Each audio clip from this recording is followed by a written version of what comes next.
Alice's Adventures in Wonderland by Lewis Carroll. Chapter 1. Down the Rabbit Hole. Alice was beginning to get very tired of sitting by her sister on the bank and of having nothing to do. Once or twice she had peeped into the book her sister was reading, but it had no pictures or conversations in it. And what is the use of a book, thought Alice, without pictures or conversations?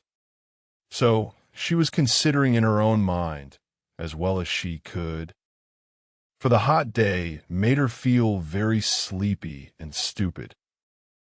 Whether the pleasure of making a daisy chain would be worth the trouble of getting up and picking the daisies. When suddenly a white rabbit with pink eyes ran close by her. There was nothing so very remarkable in that.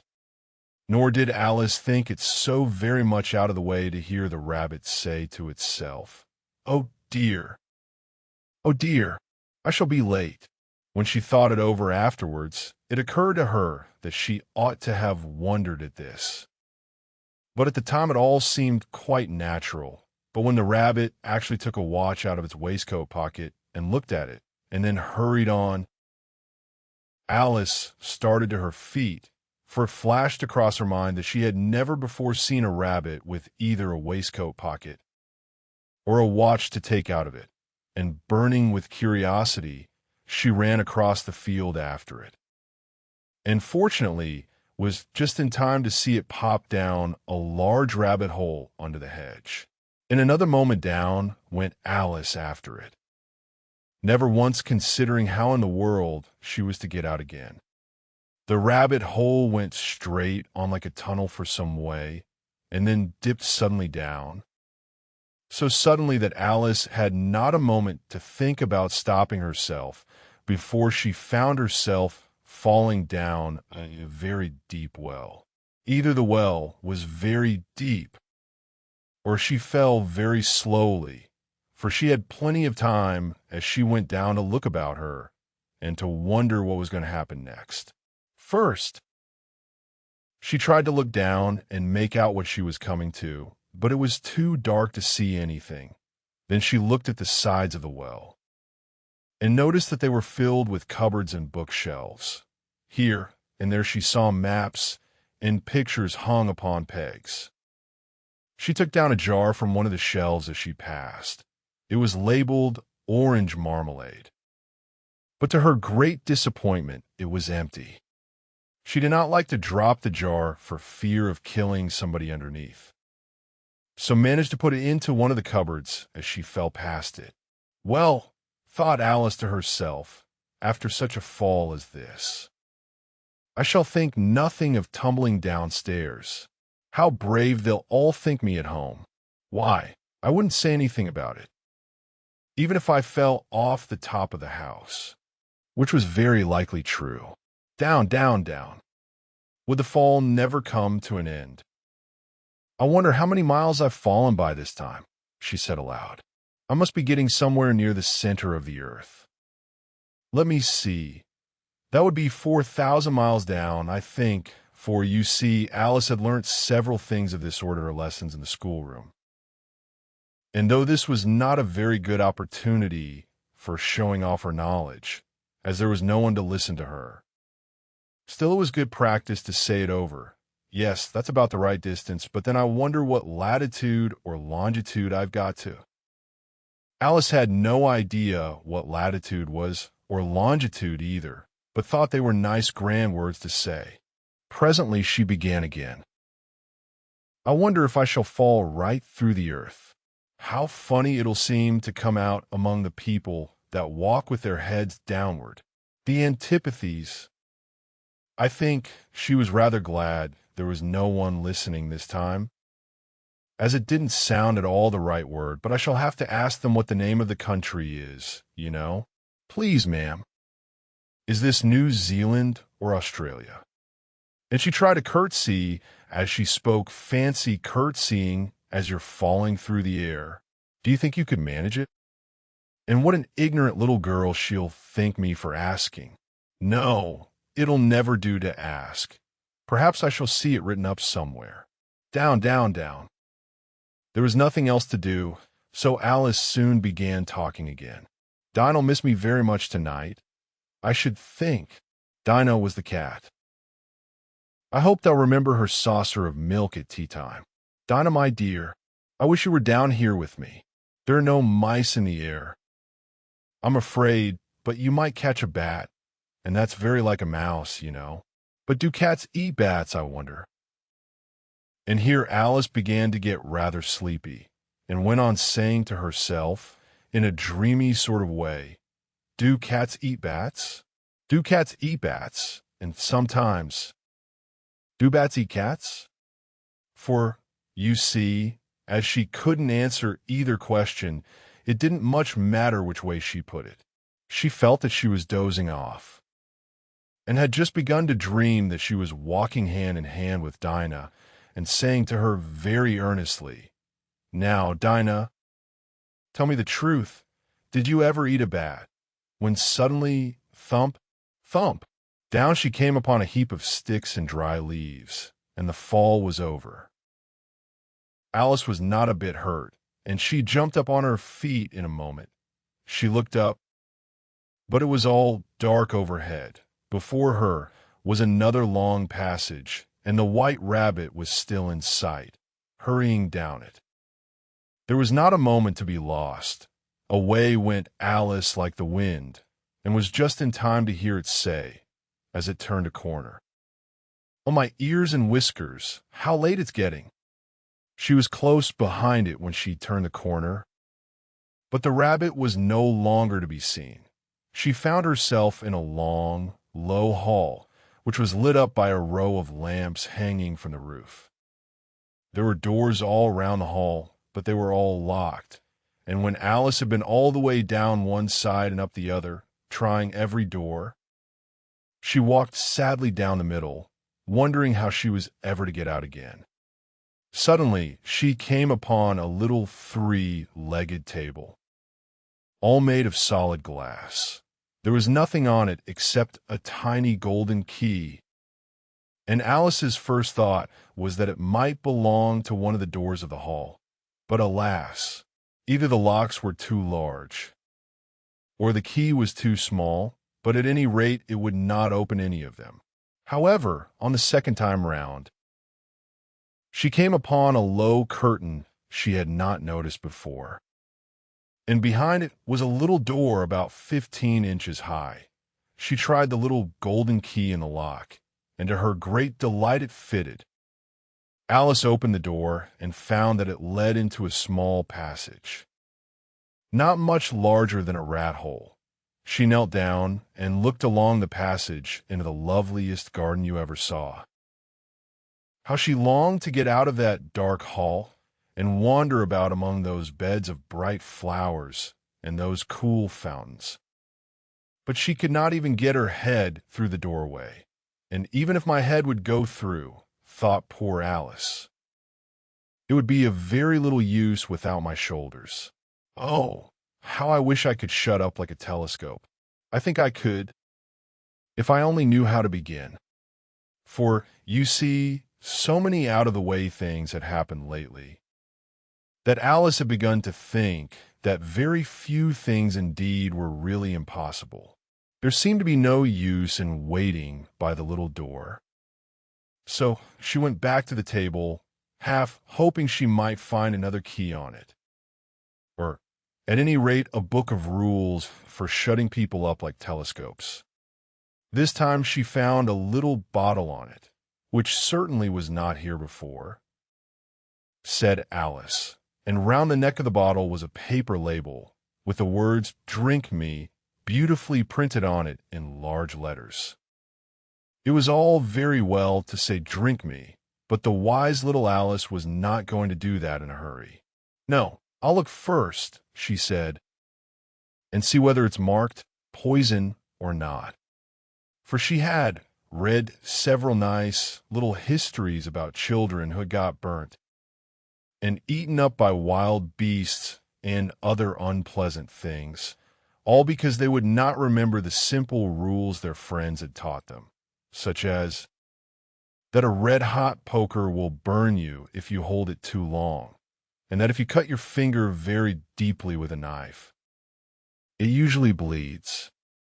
And she had never forgotten that if you drink much from a bottle marked poison, it is almost certain to disagree with you, sooner or later. However, this bottle was not marked poison, so Alice ventured to taste it, and finding it very nice, it had, in fact, a sort of mixed flavor of cherry tart, custard, pineapple, roast turkey, toffee, and hot buttered toast. She very soon finished it off. "What a curious feeling," said Alice. "I must be shutting up like a telescope." And so it was indeed. She was now only 10 inches high, and her face brightened up at the thought that she was now the right size for going through the little door into that lovely garden. First, however, she waited for a few minutes to see if she was going to shrink any further. She felt a little nervous about this, for it might end, you know. Said Alice to herself, "Am I going out altogether like a candle? I wonder why I should be like then." And she tried to fancy what the flame of a candle is like after the candle is blown out, for she could not remember ever having seen such a thing. After a while, finding that nothing more happened, she decided on going into the garden at once. But, alas for poor Alice, when she got to the door, she found she had forgotten the little golden key, and when she went back to the table for it, she found she could not possibly reach it. She could see it quite plainly through the glass. And she tried her best to climb up one of the legs of the table, but it was too slippery, and when she had tired herself out with trying, the poor little thing sat down and cried. "Come, there's no use in crying like that," said Alice to herself, rather sharply. "I advise you to leave off this minute." She generally gave herself very good advice, though she very seldom followed it. And sometimes she scolded herself so severely as to bring tears into her eyes. And once she remembered trying to box her own ears for having cheated herself in a game of croquet she was playing against herself. For this curious child was very fond of pretending to be two people.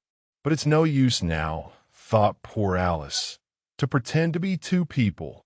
Why, there's hardly enough of me left to make one respectable person. Sooner I fell on a little glass box that was lying under the table. She opened it, and found in it a very small cake, on which the words, "Eat me," were beautifully marked in currants. "Well, I'll eat it," said Alice.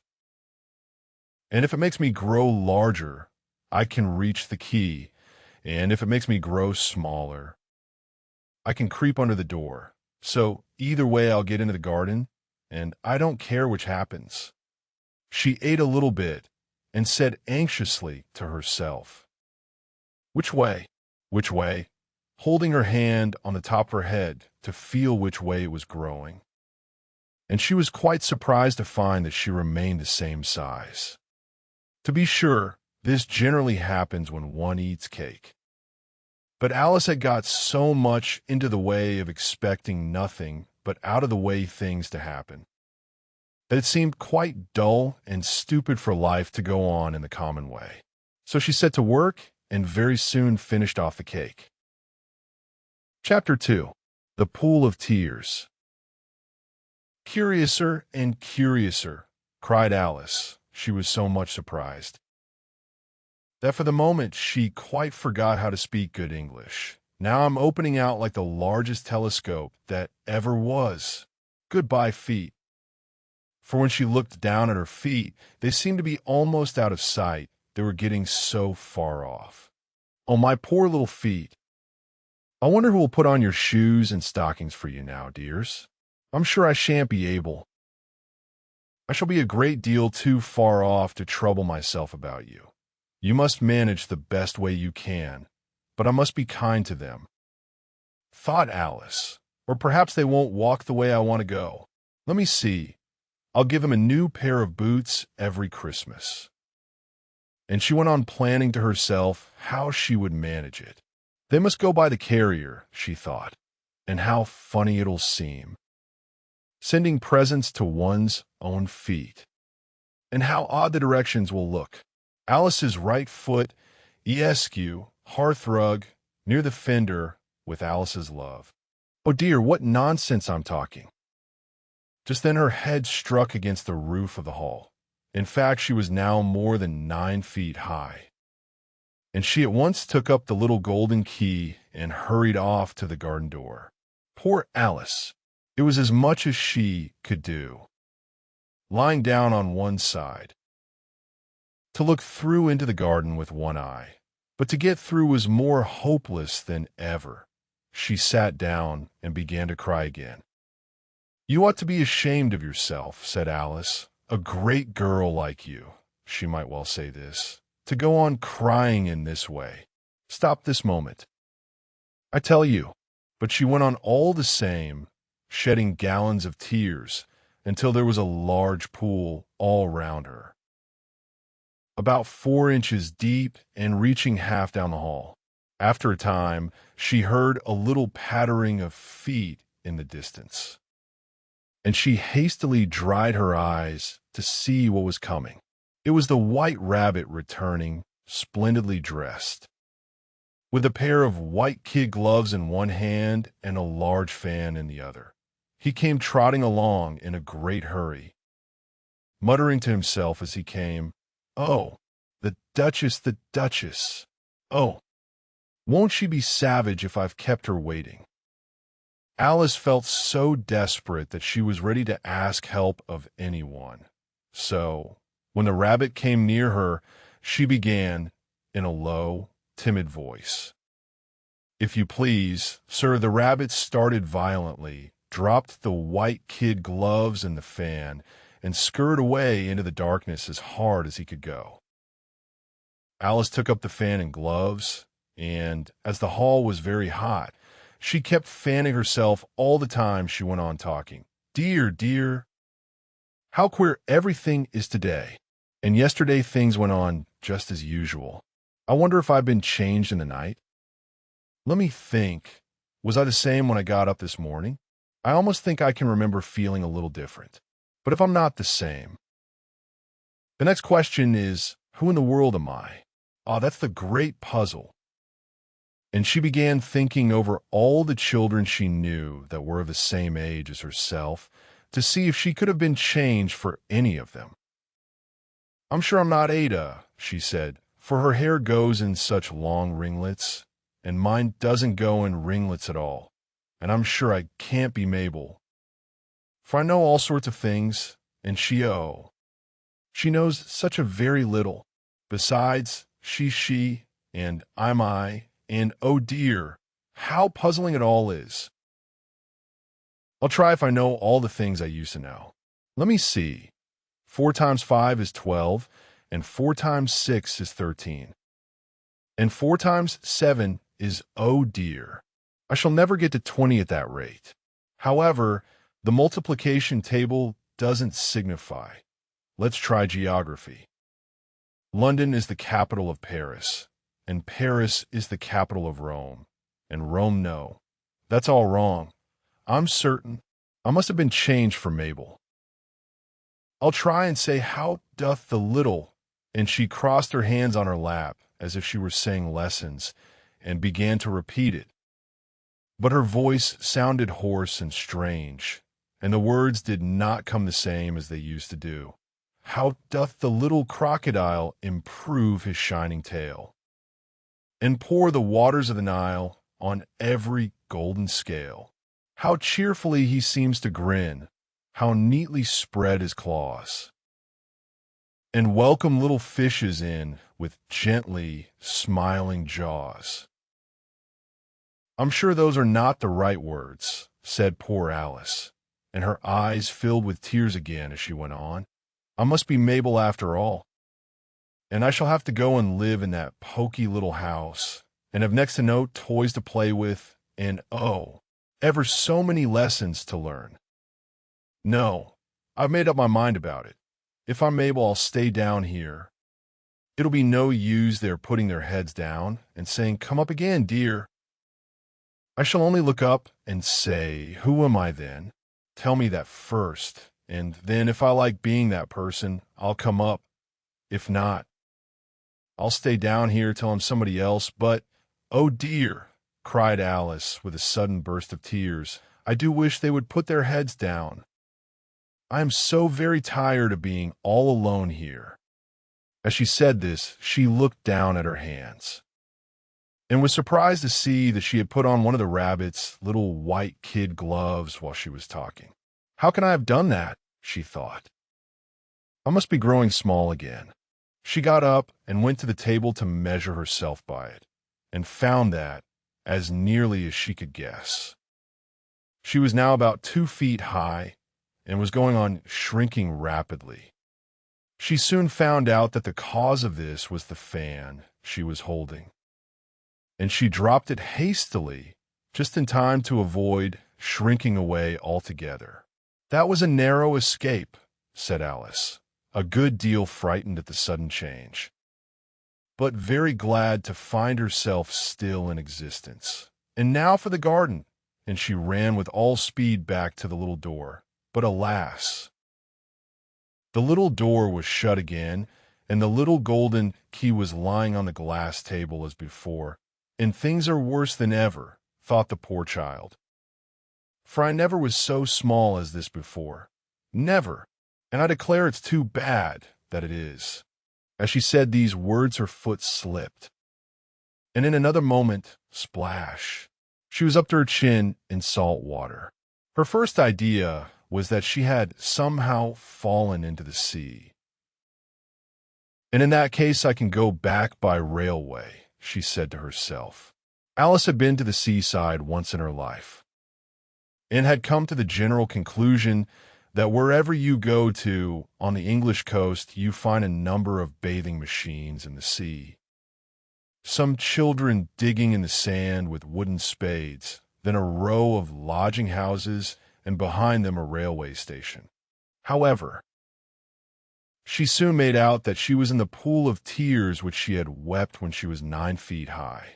I wish I hadn't cried so much, said Alice, as she swam about, trying to find her way out. I shall be punished for it now, I suppose, by being drowned in my own tears. That will be a queer thing, to be sure. However, everything is queer today. Just then she heard something splashing about in the pool a little way off, and she swam nearer to make out what it was. At first she thought it must be a walrus or hippopotamus, but then she remembered how small she was now, and she soon made out that it was only a mouse that had slipped in like herself. Would it be of any use now, thought Alice, to speak to this mouse? Everything is so out of the way down here that I should think very likely it can talk, at any rate. There's no harm in trying. So she began, "Oh, mouse, do you know the way out of this pool? I'm very tired of swimming about here. Oh, mouse." Alice thought this must be the right way of speaking to a mouse. She had never done such a thing before. But she remembered having seen in her brother's Latin grammar, a mouse of a mouse to a mouse, oh mouse. The mouse looked at her rather inquisitively, and seemed to her to wink with one of its little eyes, but it said nothing. Perhaps it doesn't understand English, thought Alice. I dare say it's a French mouse, come over with William the Conqueror.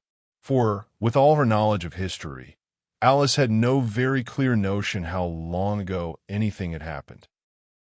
So she began again, "Oh, est ma chat," which was the first sentence in her French lesson book. The mouse gave a sudden leap out of the water, and seemed to quiver all over with fright. "Oh, I beg your pardon," cried Alice hastily, afraid that she had hurt the poor animal's feelings. "I quite forgot you didn't like cats." "Not like cats," cried the mouse in a shrill, passionate voice. "Would you like cats if you were me?" "Well, perhaps not," said Alice in a soothing tone. "Don't be angry about it. And yet I wish I could show you our cat Dinah. I think you'd take a fancy to cats if you could only see her." She is such a dear, quiet thing, Alice went on, half to herself, as she swam lazily about in the pool, and she sits purring so nicely by the fire, licking her paws and washing her face, and she's such a nice, soft thing to nurse, and she's such a capital one for catching my so— I beg your pardon, cried Alice again, for this time the mouse was bristling all over, and she felt certain it must be really offended. We won't talk about her any more if you'd rather not. We indeed, cried the mouse, who was trembling down to the end of his tail. As if I would talk on such a subject. Our family always hated cats. Nasty, low, vulgar things. Don't let me hear the name again. I won't indeed, said Alice, in a great hurry to change the subject of conversation. Are you fond of dogs? The mouse did not answer. So Alice went on eagerly. There is such a nice little dog near our house I should like to show you. A little bright-eyed terrier, with such long, curly brown hair. And it'll fetch things when you throw them. And it'll sit up and beg for its dinner. And all sorts of things, I can't remember half of them. And it belongs to a farmer, And he says it's so useful. It's worth £100. He says it kills all the rats, and oh dear, cried Alice in a sorrowful tone, I'm afraid I've offended it again. For the mouse was swimming away from her as hard as it could go, and making quite a commotion in the pool as it went. So she called softly after it, Mouse dear, do come back again, and we won't talk about cats or dogs either if you don't like them. When the mouse heard this, it turned round and swam slowly back to her. Its face was quite pale with passion, Alice thought. And it said in a low, trembling voice, Let us get to the shore, and then I'll tell you my history. And you'll understand why it is I hate cats and dogs. It was high time to go. For the pool was getting quite crowded with the birds and animals that had fallen into it. There were a duck and a dodo, a lory and an eaglet, and several other curious creatures. Alice led the way, and the whole party swam to the shore. Chapter 3. A Caucus Race and a Long Tail. They were indeed a queer-looking party that assembled on the bank, the birds with draggled feathers, the animals with their fur clinging close to them, and all dripping wet. Cross and uncomfortable. The first question, of course, was how to get dry again. They had a consultation about this. And after a few minutes, it seemed quite natural to Alice to find herself talking familiarly with them, as if she had known them all her life. Indeed, break time equals 0. 5s// she had quite a long argument with the lory, who at last turned sulky and would only say, I am older than you, and must know better. And this Alice would not allow without knowing how old it was, and, as the lory positively refused to tell its age, there was no more to be said. At last the mouse, who seemed to be a person of authority among them, called out, Sit down, all of you, and listen to me. I'll soon make you dry enough. They all sat down at once, in a large ring, with the mouse in the middle. Alice kept her eyes anxiously fixed on it, for she felt sure she would catch a bad cold if she did not get dry very soon. Ahem, said the mouse with an important air. Are you all ready? This is the driest thing I know. Silence all round, if you please. William the Conqueror, whose cause was favored by the Pope, was soon submitted to by the English, who wanted leaders, and had been of late much accustomed to usurpation and conquest. Edwin and Morcar, the Earls of Mercia and Northumbria, ugh, said the lory, with a shiver. I beg your pardon, said the mouse, frowning, but very politely. Did you speak? Not I, said the lory hastily. I thought you did, said the mouse. I proceed. Edwin and Morcar, break time equals 0. 5s / the Earls of Mercia and Northumbria declared for him, and even Stigand, the patriotic Archbishop of Canterbury, found it advisable. Found what? Said the duck. Found it. The mouse replied rather crossly. Of course you know what it means. I know what it means well enough when I find a thing. Said the duck. It's generally a frog or a worm. The question is, what did the Archbishop find? The mouse did not notice this question, but hurriedly went on. Found it advisable to go with Edgar Atheling to meet William and offer him the crown. William's conduct at first was moderate. But the insolence of his Normans, how are you getting on now, my dear? It continued, turning to Alice as it spoke. As wet as ever, said Alice in a melancholy tone. It doesn't seem to dry me at all.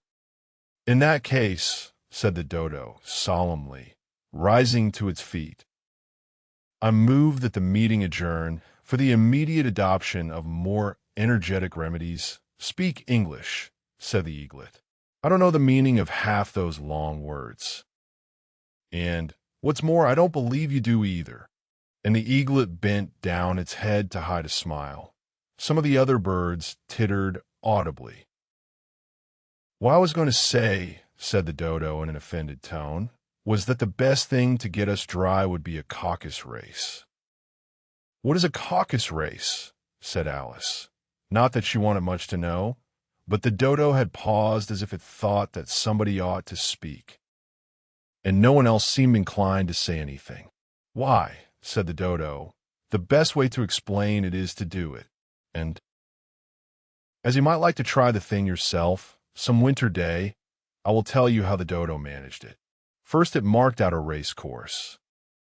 In a sort of circle, the exact shape doesn't matter, it said, and then all the party were placed along the course, here and there. There was no 1, 2, 3, and away, but they began running when they liked and left off when they liked, so that it was not easy to know when the race was over.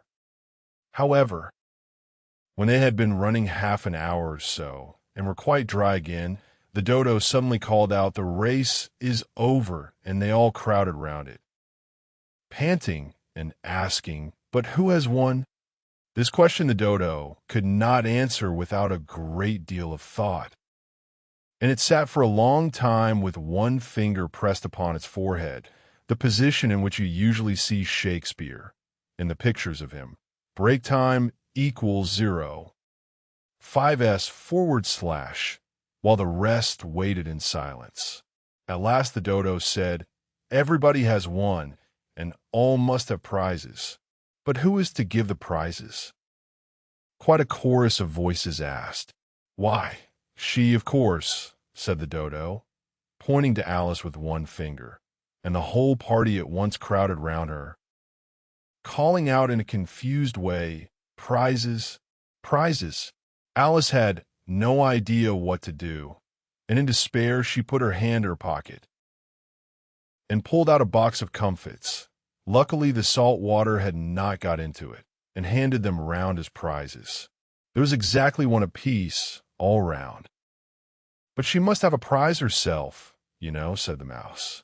"Of course," the dodo replied very gravely. "What else have you got in your pocket?" he went on, turning to Alice.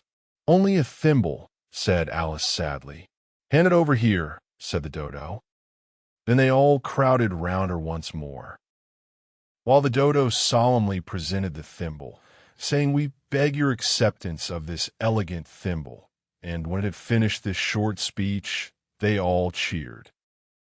Alice thought the whole thing very absurd, but they all looked so grave that she did not dare to laugh, and, as she could not think of anything to say, she simply bowed and took the thimble, looking as solemn as she could. The next thing was to eat the comfits. This caused some noise and confusion, as the large birds complained that they could not taste theirs, and the small ones choked and had to be patted on the back. However, it was over at last, and they sat down again in a ring and begged the mouse to tell them something more. You promised to tell me your history, said Alice. And why does you hate C and D? She added in a whisper, half afraid that it would be offended again. Mine is a long and a sad tale, said the mouse, turning to Alice and sighing.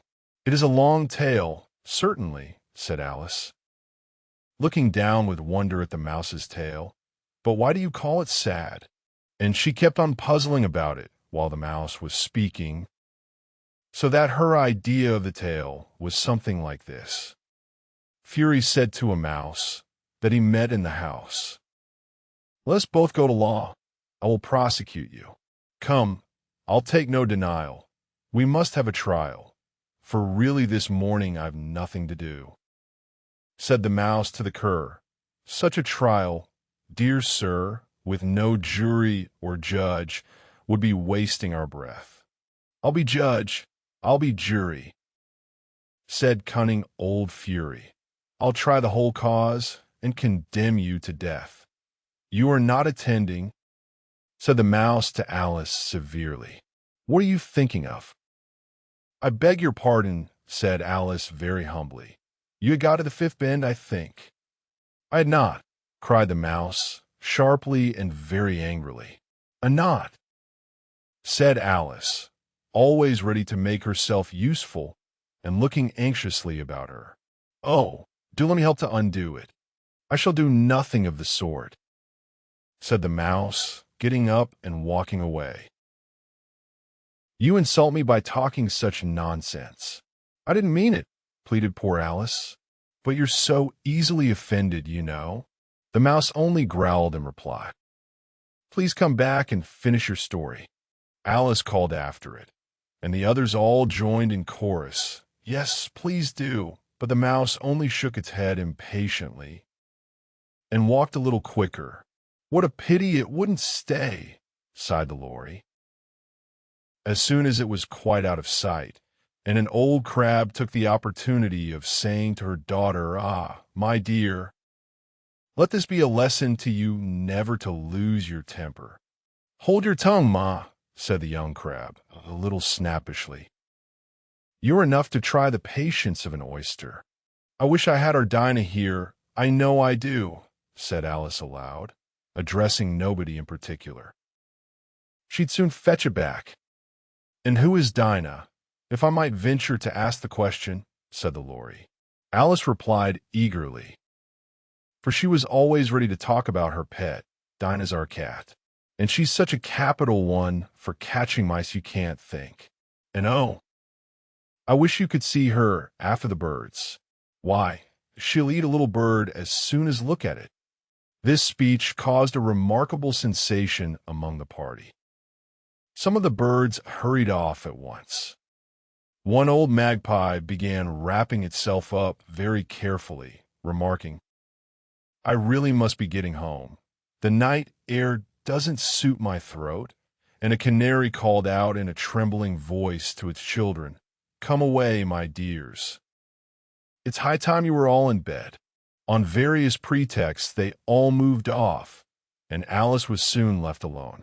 "I wish I hadn't mentioned Dinah," she said to herself in a melancholy tone. "Nobody seems to like her down here, and I'm sure she's the best cat in the world.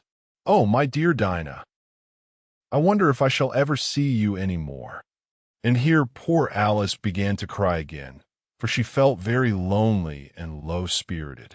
In a little while, however, she again heard a little pattering of footsteps in the distance, and she looked up eagerly, half hoping that the mouse had changed his mind and was coming back to finish his story. Chapter 4. The Rabbit Sends in a Little Bill. It was the White Rabbit, trotting slowly back again and looking anxiously about as it went, as if it had lost something, and she heard it muttering to itself, "The Duchess, the Duchess, oh my dear paws, oh my fur and whiskers, she'll get me executed. As sure as ferrets are ferrets. What can I have dropped them, I wonder?" Alice guessed in a moment that it was looking for the fan and the pair of white kid gloves, and she very good-naturedly began hunting about for them. But they were nowhere to be seen. Everything seemed to have changed since her swim in the pool, and the great hall with the glass table and the little door had vanished completely. Very soon the rabbit noticed Alice as she went hunting about and called out to her in an angry tone, "Why, Mary Ann, what are you doing out here? Run home this moment and fetch me a pair of gloves and a fan. Quick now." And Alice was so much frightened that she ran off at once in the direction it pointed to, without trying to explain the mistake it had made. "He took me for his housemaid," she said to herself as she ran. "How surprised he'll be when he finds out who I am. But I'd better take him his fan and gloves, that is, if I can find them." As she said this, she came upon a neat little house, on the door of which was a bright brass plate with the name W. Rabbit engraved upon it.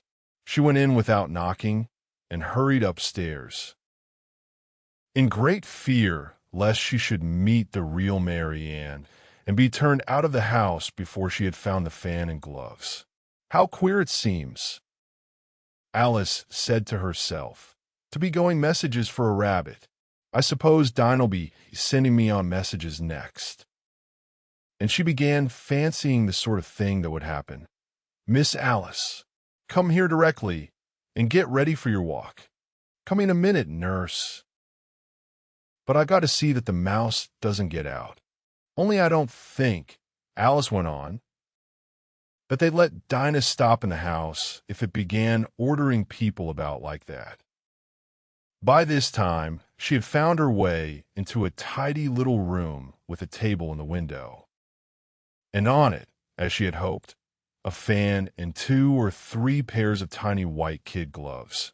She took up the fan and a pair of the gloves, and was just going to leave the room when her eye fell upon a little bottle that stood near the looking-glass. There was no label this time with the words "Drink me," but nevertheless she uncorked it and put it to her lips. "I know something interesting is sure to happen," she said to herself, "whenever I eat or drink anything, so I'll just see what this bottle does. I do hope it'll make me grow large again. For really, I'm quite tired of being such a tiny little thing." It did so indeed, and much sooner than she had expected, before she had drunk half the bottle. She found her head pressing against the ceiling and had to stoop to save her neck from being broken. She hastily put down the bottle, saying to herself, "That's quite enough. I hope I shan't grow any more as it is. I can't get out of the door. I do wish I hadn't drunk quite so much." Alas, it was too late to wish that. She went on growing and growing, and very soon had to kneel down on the floor. In another minute, there was not even room for this, and she tried the effect of lying down with one elbow against the door and the other arm curled round her head.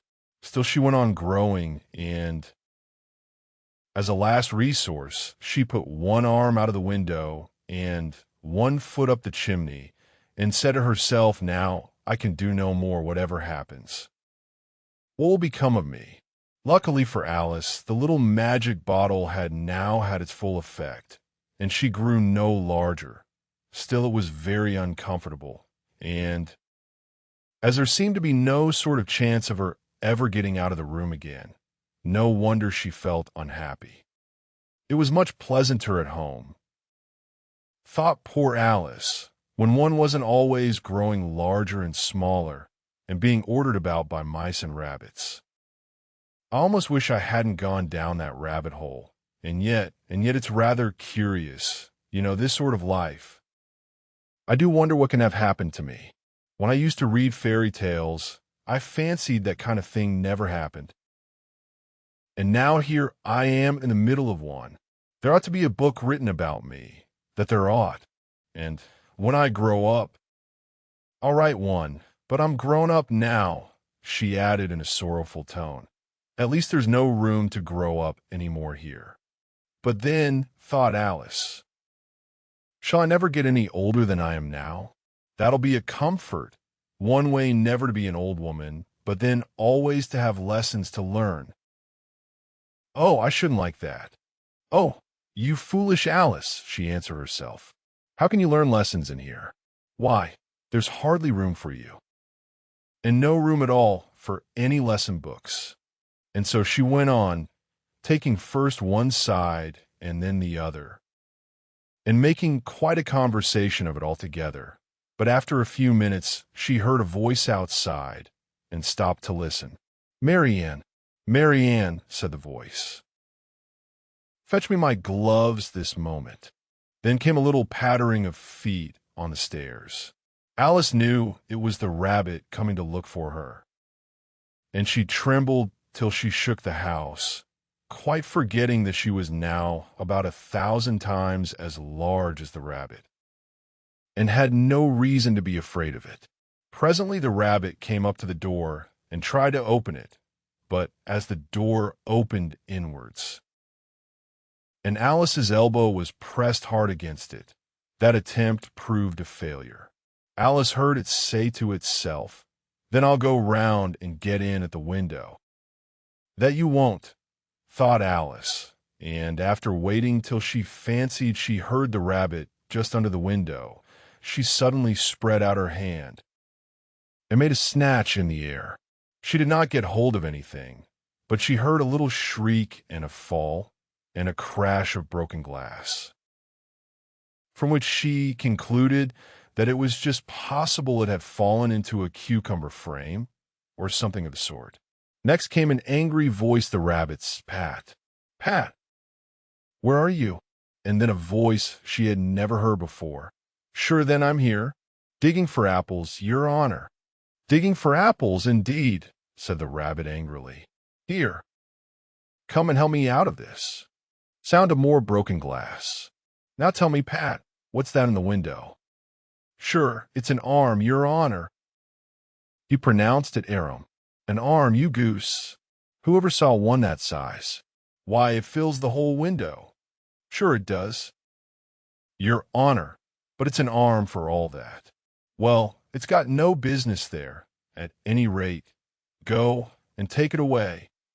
There was a long silence after this, and Alice could only hear whispers now and then, such as, "Sure, I don't like it, your honor, at all, at all.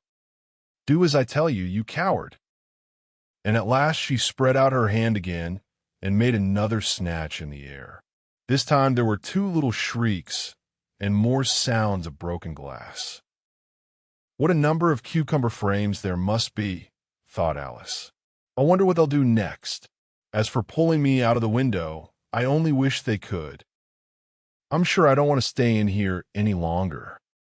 She waited for some time without hearing anything more. At last came a rumbling of little cartwheels, and the sound of a good many voices all talking together. She made out the words, "Where's the other ladder? Why, I hadn't to bring but one. Bill's got the other bill. Fetch it here, lad. Here, put 'em up at this corner now. Tie 'em together first, they don't reach half high enough yet. Oh, they'll do well enough. Don't be particular here, Bill. Catch hold of this rope, will the roof bear?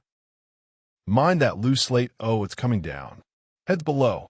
A loud crash. Now who did that? It was Bill. I fancy who's to go down the chimney? Nay, I shan't. You do it. That I won't, then. Bill's to go down here, Bill. The master says you're to go down the chimney. Oh, so Bill's got to come down the chimney, has he? Said Alice to herself. Shy, they seem to put everything upon Bill. I wouldn't be in Bill's place for a good deal. This fireplace is narrow, to be sure, but I think I can kick a little. She drew her foot as far down the chimney as she could, and waited till she heard a little animal, she couldn't guess of what sort it was, scratching and scrambling about in the chimney close above her. Then, saying to herself, "This is Bill," She gave one sharp kick and waited to see what would happen next. The first thing she heard was a general chorus of "There goes Bill," then the rabbit's voice along "Catch 'em, you by the hedge," then silence. And then another confusion of voices. "Hold up his head, Brandy. Now don't choke him. How was it, old fellow? What happened to you? Tell us all about it." Last came a little feeble, squeaking voice. "That's Bill," thought Alice. "Well, I hardly know no more. Thank ye. I'm better now, but I'm a deal too flustered to tell you all I know is something comes at me like a jack-in-the-box. And up I goes like a skyrocket." "So you did, old fellow," said the others. "We must burn the house down," said the rabbit's voice. And Alice called out as loud as she could, "If you do, I'll set Dinah at you." There was a dead silence instantly, and Alice thought to herself, "I wonder what they will do next. If they had any sense, they'd take the roof off." After a minute or two, they began moving about again, and Alice heard the rabbits say, "A barrowful will do, to begin with." A barrowful of what? Thought Alice. But she had not long to doubt, for the next moment a shower of little pebbles came rattling in at the window, and some of them hit her in the face. "I'll put a stop to this," she said to herself, and shouted out, "You'd better not do that again," which produced another dead silence. Alice noticed with some surprise that the pebbles were all turning into little cakes as they lay on the floor. And a bright idea came in her head. "If I eat one of these cakes," she thought, "it's sure to make some change in my size, and as it can't possibly make me larger, it must make me smaller, I suppose." So she swallowed one of the cakes, and was delighted to find that she began shrinking directly. As soon as she was small enough to get through the door, she ran out of the house and found quite a crowd of little animals and birds waiting outside. The poor little lizard, Bill, was in the middle, being held up by 2 guinea pigs who were giving it something out of a bottle. They all made a rush at Alice the moment she appeared, but she ran off as hard as she could and soon found herself safe in a thick wood. "The first thing I've got to do," said Alice to herself as she wandered about in the wood, "is to grow to my right size again. And the second thing is to find my way into that lovely garden. I think that will be the best plan." It sounded an excellent plan, no doubt, and very neatly and simply arranged. The only difficulty was that she had not the smallest idea how to set about it, and while she was peering about anxiously among the trees, a little sharp bark just over her head made her look up in a great hurry. An enormous puppy was looking down at her with large round eyes, and feebly stretching out one paw, trying to touch her. "Poor little thing," said Alice in a coaxing tone, and she tried hard to whistle to it, but she was terribly frightened all the time at the thought that it might be hungry, in which case it would be very likely to eat her up in spite of all her coaxing. Hardly knowing what she did, she picked up a little bit of stick and held it out to the puppy, whereupon the puppy jumped into the air off all its feet at once, with a yelp of delight, and rushed at the stick and made believe to worry it.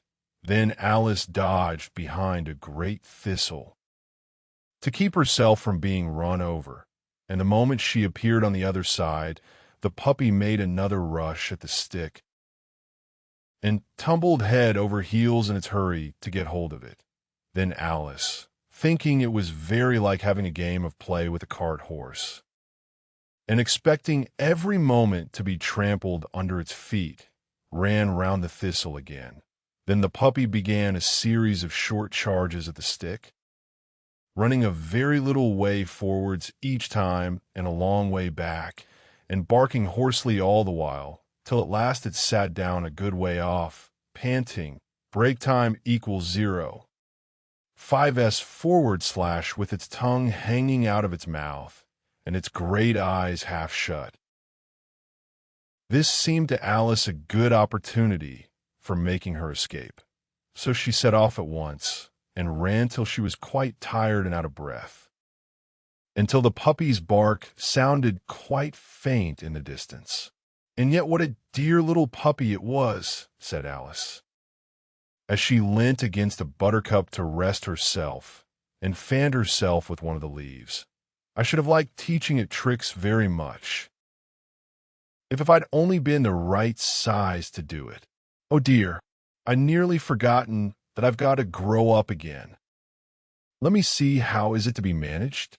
I suppose I ought to eat or drink something or other, but the great question is what?" The great question certainly was what? Alice looked all round her at the flowers and the blades of grass, but she did not see anything that looked like the right thing to eat or drink under the circumstances. There was a large mushroom growing near her, about the same height as herself, and when she had looked under it, and on both sides of it, and behind it, it occurred to her that she might as well look and see what was on the top of it. She stretched herself up on tiptoe and peeped over the edge of the mushroom, and her eyes immediately met those of a large blue caterpillar that was sitting on the top with its arms folded, quietly smoking a long hookah, and taking not the smallest notice of her or of anything else. Chapter 5. Advice from a Caterpillar. The caterpillar and Alice looked at each other for some time in silence. At last the caterpillar took the hookah out of its mouth and addressed her in a languid, sleepy voice. "Who are you?" said the caterpillar. This was not an encouraging opening for a conversation. Alice replied, rather shyly, "I hardly know, sir. Just at present, at least, I know who I was when I got up this morning, but I think I must have been changed several times since then." "What do you mean by that?" said the caterpillar sternly. "Explain yourself." "I can't explain myself, I'm afraid, sir," said Alice, "because I'm not myself. You see." "I don't see," said the caterpillar. "I'm afraid I can't put it more clearly," Alice replied very politely, "for I can't understand it myself to begin with, and being so many different sizes in a day is very confusing." "It isn't," said the caterpillar. "Well, perhaps you haven't found it so yet," said Alice, "but when you have to turn into a chrysalis you will some day, you know, and then after that into a butterfly, I should think you'll feel it a little queer, won't you?" "Not a bit," said the caterpillar. "Well, perhaps your feelings may be different," said Alice. "All I know is, it would feel very queer to me." "You," said the caterpillar contemptuously. "Who are you?" Which brought them back again to the beginning of the conversation. Alice felt a little irritated at the caterpillar's making such very short remarks, and she drew herself up and said, very gravely, "I think you ought to tell me who you are first." "Why?" said the caterpillar.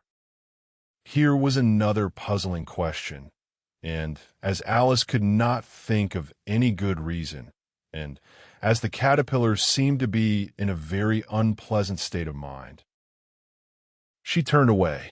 "Come back," the caterpillar called after her. "I've something important to say." This sounded promising, certainly. Alice turned and came back again. "Keep your temper," said the caterpillar. "Is that all?" said Alice, swallowing down her anger as well as she could. "No," said the caterpillar.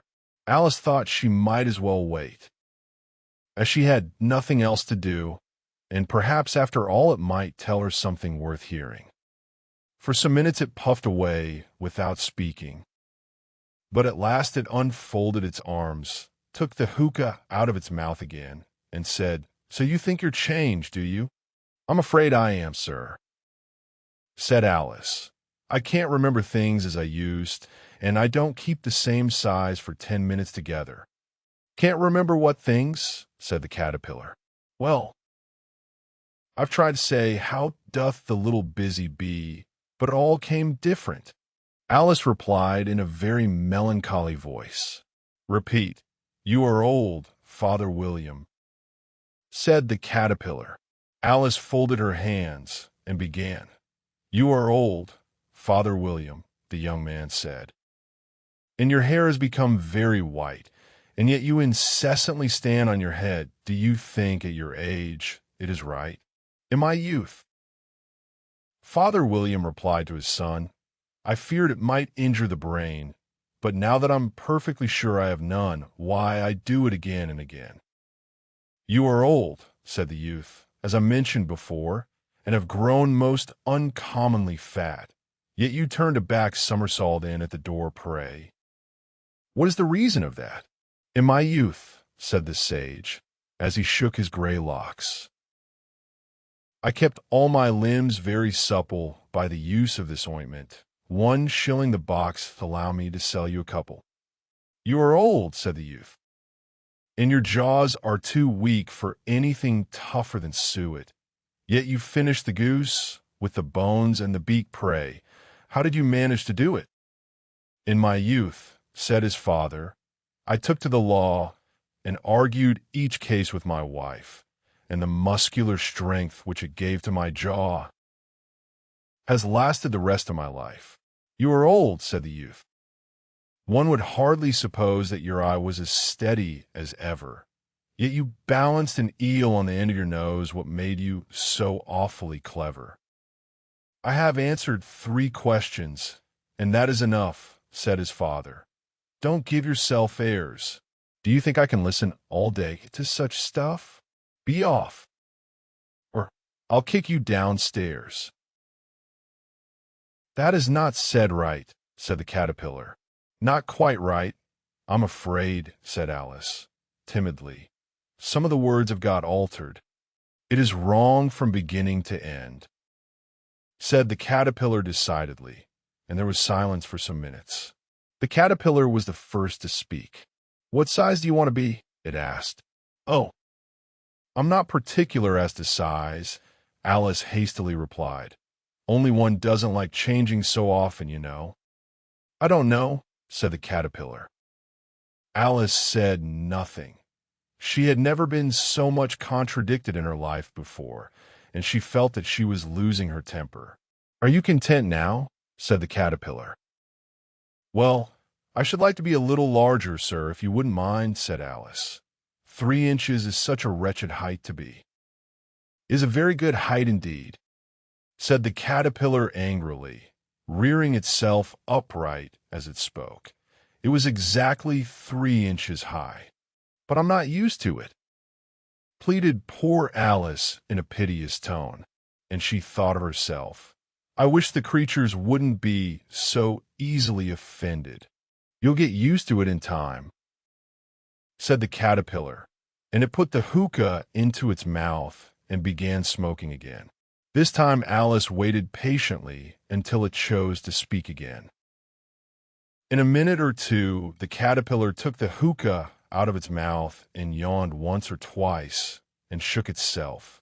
Then it got down off the mushroom and crawled away in the grass, merely remarking as it went, one side will make you grow taller, and the other side will make you grow shorter. One side of what? The other side of what? Thought Alice to herself. Of the mushroom, said the caterpillar, just as if she had asked it aloud, and in another moment it was out of sight. Alice remained looking thoughtfully at the mushroom for a minute, trying to make out which were the 2 sides of it, and as it was perfectly round, she found this a very difficult question. However, at last she stretched her arms round it as far as they would go, and broke off a bit of the edge with each hand. And now, which is which? She said to herself, and nibbled a little of the right hand bit to try the effect. The next moment she felt a violent blow underneath her chin. It had struck her foot. She was a good deal frightened by this very sudden change, but she felt that there was no time to be lost. as she was shrinking rapidly, so she set to work at once to eat some of the other bit. Her chin was pressed so closely against her foot that there was hardly room to open her mouth, but she did it at last and managed to swallow a morsel of the left-hand bit. "Come, my head's free at last," said Alice in a tone of delight, which changed into alarm in another moment. When she found that her shoulders were nowhere to be found, all she could see, when she looked down, was an immense length of neck, which seemed to rise like a stalk out of the sea of green leaves that lay far below her. "What can all that green stuff be?" said Alice. "And where have my shoulders got to? And oh, my poor hands, how is it I can't see you?" She was moving them about as she spoke, but no result seemed to follow, except a little shaking among the distant green leaves, as there seemed to be no chance of getting her hands up to her head. She tried to get her head down to them, and was delighted to find that her neck would bend about easily in any direction, like a serpent. She had just succeeded in curving it down into a graceful zigzag, and was going to dive in among the leaves, which she found to be nothing but the tops of the trees under which she had been wandering, when a sharp hiss made her draw back in a hurry. A large pigeon had flown into her face and was beating her violently with its wings. "Serpent!" screamed the pigeon. "I'm not a serpent," said Alice indignantly. "Let me alone." "Serpent, I say again," repeated the pigeon, but in a more subdued tone, and added with a kind of sob, "I've tried every way, and nothing seems to suit them." "I haven't the least idea what you're talking about," said Alice. "I've tried the roots of trees, and I've tried banks, and I've tried hedges," the pigeon went on, without attending to her. "But those serpents, there's no pleasing them." Alice was more and more puzzled, but she thought there was no use in saying anything more till the pigeon had finished. "As if it wasn't trouble enough hatching the eggs," said the pigeon, "but I must be on the lookout for serpents night and day. Why, I haven't had a wink of sleep these 3 weeks." "I'm very sorry you've been annoyed," said Alice, who was beginning to see its meaning. "And just as I'd taken the highest tree in the wood," continued the pigeon, raising its voice to a shriek, "and just as I was thinking I should be free of them at last, they must needs come wriggling down from the sky. Ugh, serpent! But I'm not a serpent, I tell you," said Alice. I'm a well. What are you?" said the pigeon. "I can see you're trying to invent something."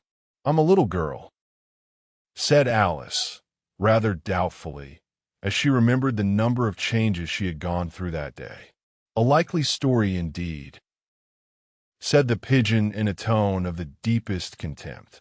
"I've seen a good many little girls in my time, but never one with such a neck as that. No, no, you're a serpent, and there's no use denying it.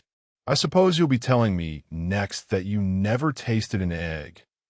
"I have tasted eggs, certainly," said Alice, who was a very truthful child. "But little girls eat eggs quite as much as serpents do, you know." "I don't believe it," said the pigeon. "But if they do, why then they're a kind of serpent, that's all I can say." This was such a new idea to Alice that she was quite silent for a minute or two. Break time equals 0. 5s/, which gave the pigeon the opportunity of adding, "You're looking for eggs? I know that well enough. And what does it matter to me whether you're a little girl or a serpent?" "It matters a good deal to me," said Alice hastily. "But I'm not looking for eggs, as it happens. And if I was, I shouldn't want yours. I don't like them raw." "Well, be off, then," said the pigeon in a sulky tone as it settled down again into its nest. Alice crouched down among the trees as well as she could, for her neck kept getting entangled among the branches, and every now and then she had to stop and untwist it. After a while, she remembered that she still held the pieces of mushroom in her hands, and she set to work very carefully, nibbling first at one and then at the other, and growing sometimes taller and sometimes shorter until she had succeeded in bringing herself down to her usual height. It was so long since she had been anything near the right size that it felt quite strange at first, but she got used to it in a few minutes and began talking to herself as usual. Come, there's half my plan done now. How puzzling all these changes are. I'm never sure what I'm going to be. From one minute to another. However, I got back to my right size. The next thing is to get into that beautiful garden. How is that to be done? I wonder. As she said this, she came suddenly upon an open place with a little house in it about 4 feet high. Whoever lives there, thought Alice. It'll never do to come upon them this size. Why, I should frighten them out of their wits. So she began nibbling at the right hand bit again, and did not venture to go near the house till she had brought herself down to 9 inches high. Chapter 6. Pig and Pepper. For a minute or two, she stood looking at the house and wondering what to do next, when suddenly a footman in livery came running out of the wood. She considered him to be a footman because he was in livery. Otherwise, judging by his face only, she would have called him a fish and rapped loudly at the door with his knuckles. It was opened by another footman in livery with a round face and large eyes like a frog, and both footmen, Alice noticed, had powdered hair that curled all over their heads. She felt very curious to know what it was all about, and crept a little way out of the wood to listen. The fish footman began by producing from under his arm a great letter, nearly as large as himself, and this he handed over to the other, saying, in a solemn tone, for the Duchess, an invitation from the Queen to play croquet. The frog footman repeated in the same solemn tone, only changing the order of the words a little from the Queen. An invitation for the Duchess to play croquet. Then they both bowed low, and their curls got entangled together. Alice laughed so much at this that she had to run back into the wood for fear of their hearing her. And when she next peeped out, the fish footman was gone, and the other was sitting on the ground near the door, staring stupidly up into the sky. Alice went timidly up to the door and knocked. There's no sort of use in knocking, said the footman, and that for 2 reasons. First, because I'm on the same side of the door as you are. Secondly, because they're making such a noise inside, no one could possibly hear you. And certainly there was a most extraordinary noise going on within, a constant howling and sneezing, and every now and then a great crash, as if a dish or a kettle had been broken to pieces. Please then, said Alice, how am I to get in? There might be some sense in your knocking, the footman went on without attending to her, if we had the door between us. For instance, if you were inside, you might knock, and I could let you out, you know. He was looking up into the sky all the time he was speaking, and this Alice thought decidedly uncivil. But perhaps he can't help it, she said to herself. His eyes are so very nearly at the top of his head, but at any rate he might answer questions. How am I to get in? She repeated aloud.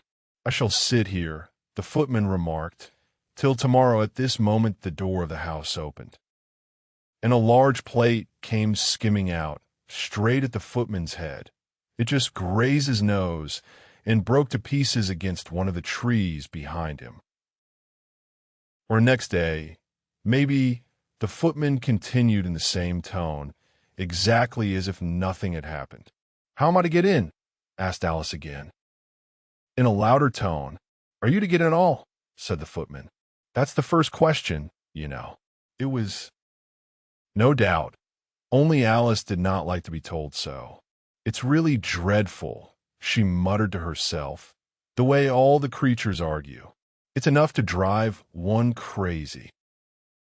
The footman seemed to think this a good opportunity for repeating his remark with variations. I shall sit here, he said, on and off for days and days. But what am I to do? Said Alice. Anything you like, said the footman, and began whistling. Oh, there's no use in talking to him, said Alice desperately. He's perfectly idiotic. And she opened the door and went in. The door led right into a large kitchen, which was full of smoke from one end to the other. The Duchess was sitting on a three-legged stool in the middle, nursing a baby. The cook was leaning over the fire, stirring a large cauldron which seemed to be full of soup. There's certainly too much pepper in that soup, Alice said to herself, as well as she could for sneezing. There was certainly too much of it in the air. Even the Duchess sneezed occasionally. And as for the baby, it was sneezing and howling alternately without a moment's pause. The only things in the kitchen that did not sneeze were the cook and a large cat which was sitting on the hearth and grinning from ear to ear. Please would you tell me, said Alice, a little timidly, for she was not quite sure whether it was good manners for her to speak first. Why her cat grins like that? It's a Cheshire Cat, said the Duchess. And that's why. Pig.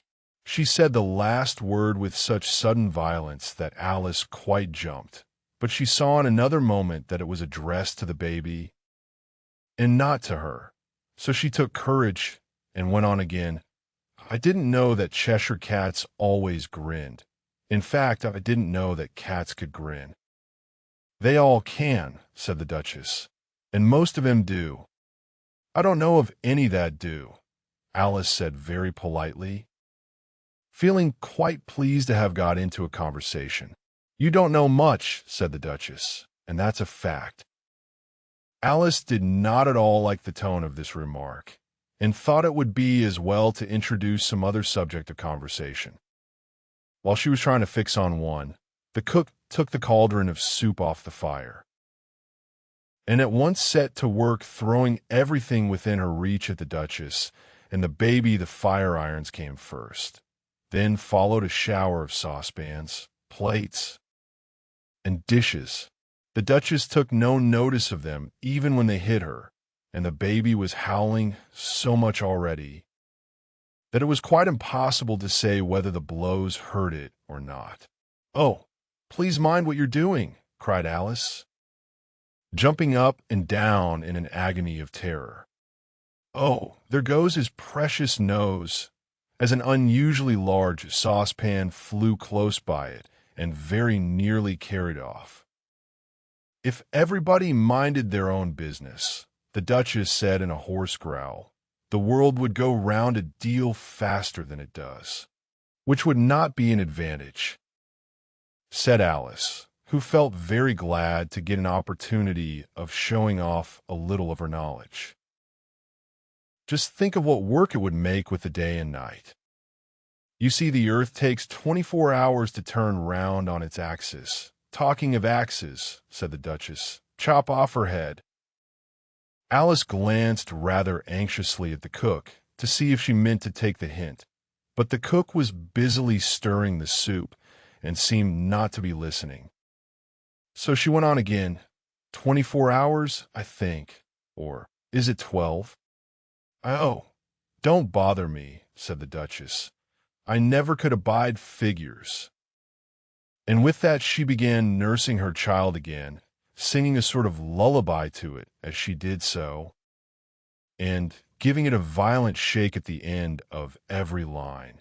Speak roughly to your little boy, and beat him when he sneezes. He only does it to annoy, because he knows it teases. Chorus, in which the cook and the baby joined. Wow, wow, wow.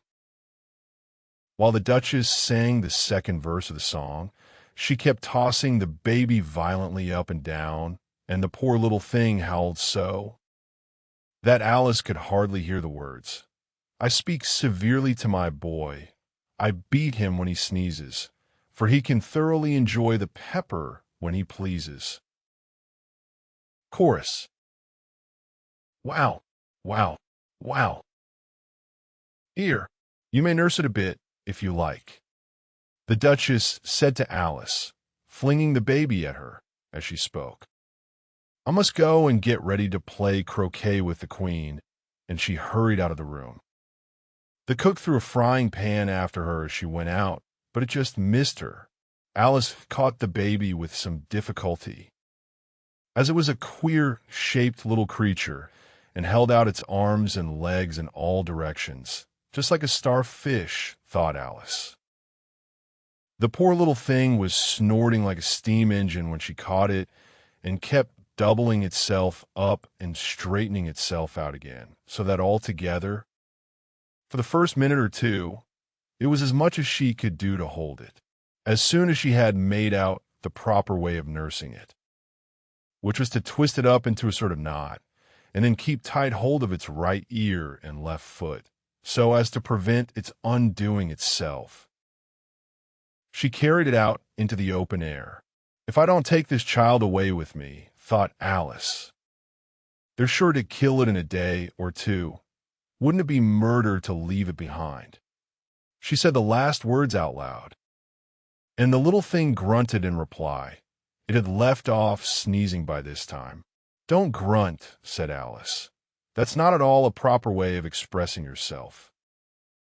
The baby grunted again, and Alice looked very anxiously into its face to see what was the matter with it.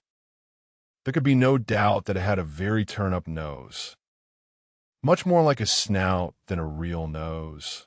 Also, its eyes were getting extremely small for a baby. Altogether, Alice did not like the look of the thing at all. But perhaps it was only sobbing, she thought, and looked into its eyes again to see if there were any tears. No, there were no tears.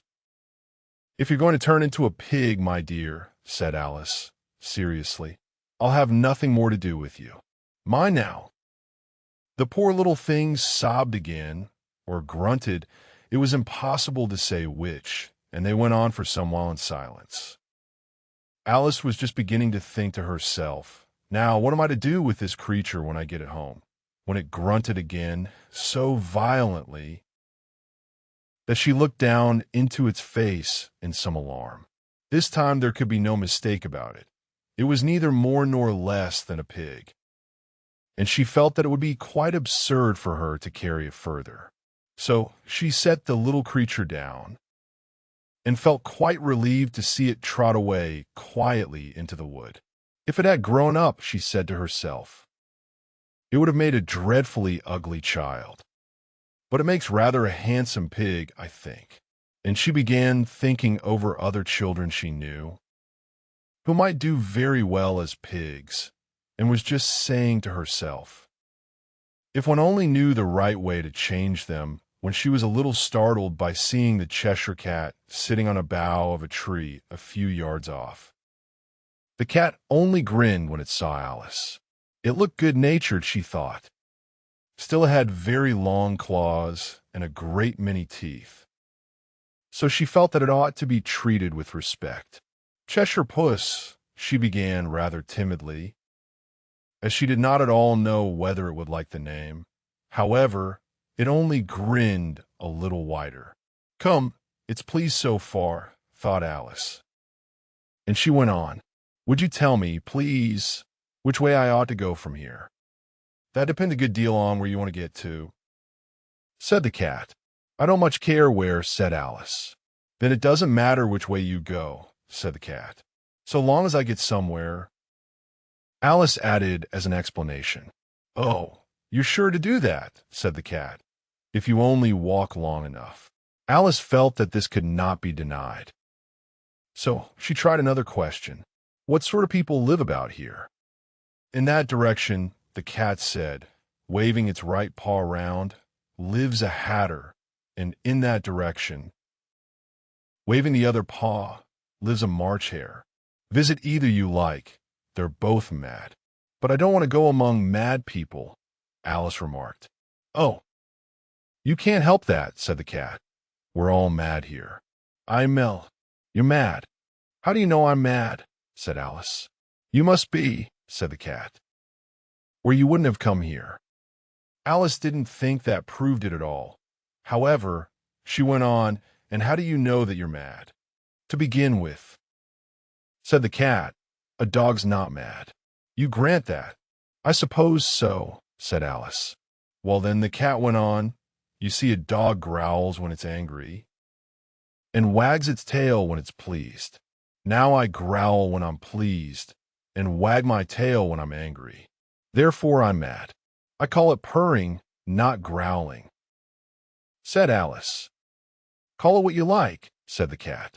Do you play croquet with the queen today? I should like it very much, said Alice. But I haven't been invited yet. You'll see me there, said the cat, and vanished. Alice was not much surprised at this. She was getting so used to queer things happening. While she was looking at the place where it had been, it suddenly appeared again. By the by, what became of the baby? Said the cat. I nearly forgotten to ask.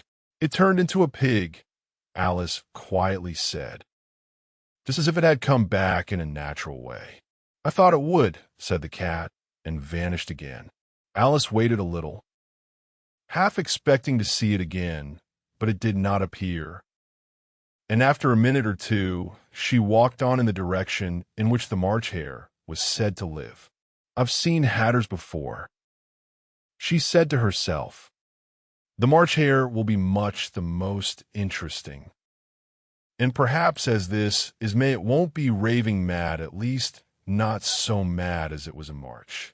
As she said this, she looked up, and there was the cat again, sitting on a branch of a tree. Did you say pig or fig? Said the cat. I said pig, replied Alice, and I wish you wouldn't keep appearing and vanishing so suddenly. You make one quite giddy. All right, said the cat, and this time it vanished quite slowly, beginning with the end of the tail and ending with a grin, which remained some time after the rest of it had gone. Well, I've often seen a cat without a grin, thought Alice, but a grin without a cat. It's the most curious thing I ever saw in my life. She had not gone much farther before she came in sight of the house of the March Hare. She thought it must be the right house, because the chimneys were shaped like ears and the roof was thatched with fur. It was so large a house that she did not like to go nearer till she had nibbled some more of the left-hand bit of mushroom and raised herself to about 2 feet high. Even then she walked up towards it rather timidly, saying to herself, suppose it should be raving mad after all. I almost wish I'd gone to see the Hatter instead. Chapter 7. A Mad Tea Party. There was a table set out under a tree in front of the house, and the March Hare and the Hatter were having tea at it. A dormouse was sitting between them, fast asleep, and the other two were using it as a cushion, resting their elbows on it and talking over its head. Very uncomfortable for the dormouse, thought Alice. Only as it's asleep, I suppose it doesn't mind. The table was a large one, but the three were all crowded together at one corner of it. No room, no room, they cried out when they saw Alice coming. There's plenty of room, said Alice indignantly, and she sat down in a large armchair at one end of the table. Have some wine, the March Hare said in an encouraging tone. Alice looked all round the table, but there was nothing on it but tea. I don't see any wine, she remarked. There isn't any, said the March Hare. Then it wasn't very civil of you to offer it, said Alice angrily. It wasn't very civil of you to sit down without being invited, said the March Hare. I didn't know it was your table, said Alice. It's laid for a great many more than 3. Your hair wants cutting, said the Hatter. He had been looking at Alice for some time with great curiosity, and this was his first speech. You should learn not to make personal remarks, Alice said with some severity. It's very rude. The Hatter opened his eyes very wide on hearing this, but all he said was, "Why is a raven like a writing desk? Come, we shall have some fun now," thought Alice. I'm glad they've begun asking riddles. I believe I can guess that, she added aloud. Do you mean that you think you can find out the answer to it? Said the March Hare. Exactly so, said Alice. Then you should say what you mean. The March Hare went on. I do, Alice hastily replied. At least I mean what I say. That's the same thing, you know. Not the same thing a bit, said the Hatter. You might just as well say that I see what I eat is the same thing as I eat what I see. You might just as well say, added the March Hare, that I like what I get is the same thing as I get what I like. You might just as well say, added the Dormouse, who seemed to be talking in his sleep, that I breathe when I sleep is the same thing as I sleep when I breathe. It is the same thing with you, said the Hatter. And here the conversation dropped, and the party sat silent for a minute, while Alice thought over all she could remember about ravens and writing desks, which wasn't much. The Hatter was the first to break the silence. What day of the month is it? He said, turning to Alice. He had taken his watch out of his pocket and was looking at it uneasily, shaking it every now and then, and holding it to his ear. Alice considered a little, and then said the fourth. 2 days wrong, sighed the Hatter. I told you butter wouldn't suit the works, he added, looking angrily at the March Hare. It was the best butter, the March Hare meekly replied. Yes, but some crumbs must have got in as well, the Hatter grumbled. You shouldn't have put it in with the bread knife. The March Hare took the watch and looked at it gloomily. Then he dipped it into his cup of tea and looked at it again, but he could think of nothing better to say than his first remark. It was the best butter, you know. Alice had been looking over his shoulder with some curiosity. What a funny watch, she remarked. It tells the day of the month and doesn't tell what o'clock it is. Why should it? Muttered the Hatter. Does your watch tell you what year it is? Of course not, Alice replied very readily. But that's because it stays the same year for such a long time together. Which is just the case with mine, said the Hatter. Alice felt dreadfully puzzled. The Hatter's remark seemed to have no sort of meaning in it, and yet it was certainly English. I don't quite understand you, she said, as politely as she could. The Dormouse is asleep again, said the Hatter, and he poured a little hot tea upon its nose. The Dormouse shook its head impatiently and said, without opening its eyes, of course, just what I was going to remark myself. Have you guessed the riddle yet? The Hatter said, turning to Alice again. No, I give it up, Alice replied. What's the answer?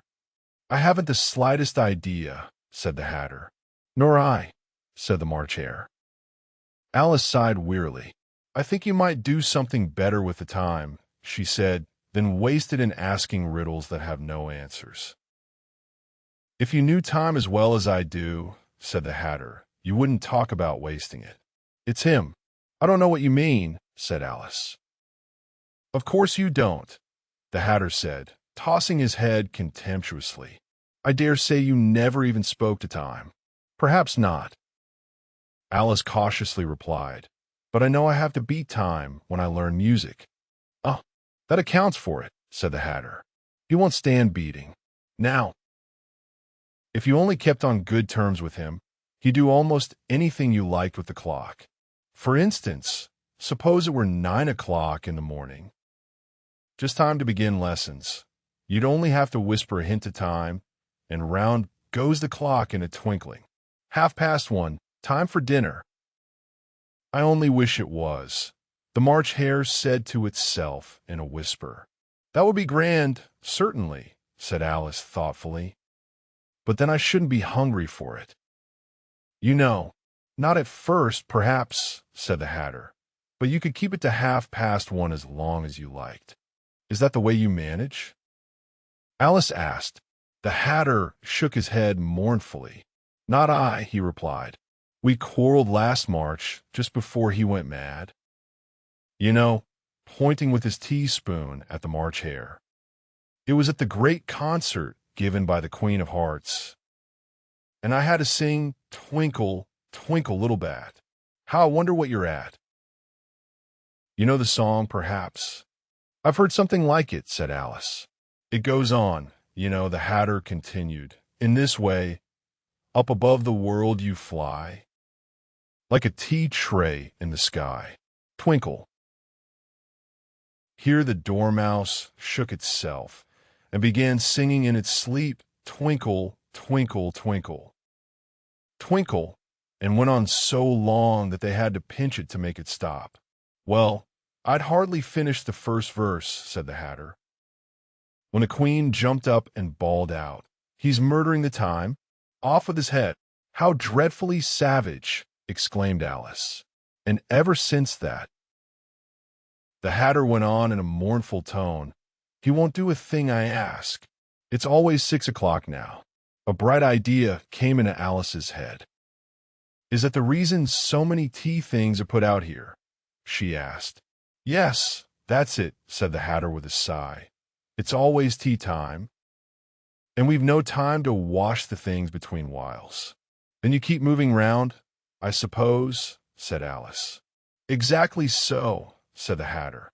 "As the things get used up, break time equals 0. 5s/, but what happens when you come to the beginning again?" Alice ventured to ask, "Suppose we change the subject." The March Hare interrupted, yawning. "I'm getting tired of this. I vote the young lady tells us a story." "I'm afraid I don't know one," said Alice, rather alarmed at the proposal. "Then the Dormouse shall," they both cried. "Wake up, Dormouse!" And they pinched it on both sides at once. The Dormouse slowly opened his eyes. "I wasn't asleep," he said in a hoarse, feeble voice. "I heard every word you fellows were saying." "Tell us a story," said the March Hare. "Yes, please do," pleaded Alice. "And be quick about it," added the Hatter, "or you'll be asleep again before it's done. Once upon a time, there were 3 little sisters." The Dormouse began in a great hurry, and their names were Elsie, Lacey, and Tilly. "And they lived at the bottom of a well." "What did they live on?" said Alice, who always took a great interest in questions of eating and drinking. "They lived on treacle," said the Dormouse, after thinking a minute or two. "They couldn't have done that, Alice gently remarked. "They'd have been ill." "So they were," said the Dormouse, "very ill." Alice tried to fancy to herself what such an extraordinary way of living would be like, but it puzzled her too much. So she went on, "But why did they live at the bottom of a well?" "Take some more tea," the March Hare said to Alice, very earnestly. "I've had nothing yet," Alice replied in an offended tone, "so I can't take more." "You mean you can't take less?" said the Hatter. "It's very easy to take more than nothing." "Nobody asked your opinion," said Alice. "Who's making personal remarks now?" the Hatter asked triumphantly. Alice did not quite know what to say to this, so she helped herself to some tea and bread and butter, and then turned to the Dormouse and repeated her question. "Why do they live at the bottom of a well?" The Dormouse again took a minute or two to think about it, and then said, "It was a treacle well. There's no such thing." Alice was beginning very angrily, but the Hatter and the March Hare went sh, and the Dormouse sulkily remarked, "If you can't be civil, you'd better finish the story for yourself." "No, please go on," Alice said very humbly. "I won't interrupt again." "I dare say there may be one." "One, indeed," said the Dormouse indignantly. However, he consented to go on. And so these three little sisters, they were learning to draw. "You know, what did they draw?" said Alice, quite forgetting her promise. "Treacle," said the Dormouse, without considering it all this time. "I want a clean cup," interrupted the Hatter. "Let's all move one place on." He moved on as he spoke, and the Dormouse followed him. The March Hare moved into the Dormouse's place, and Alice rather unwillingly took the place of the March Hare.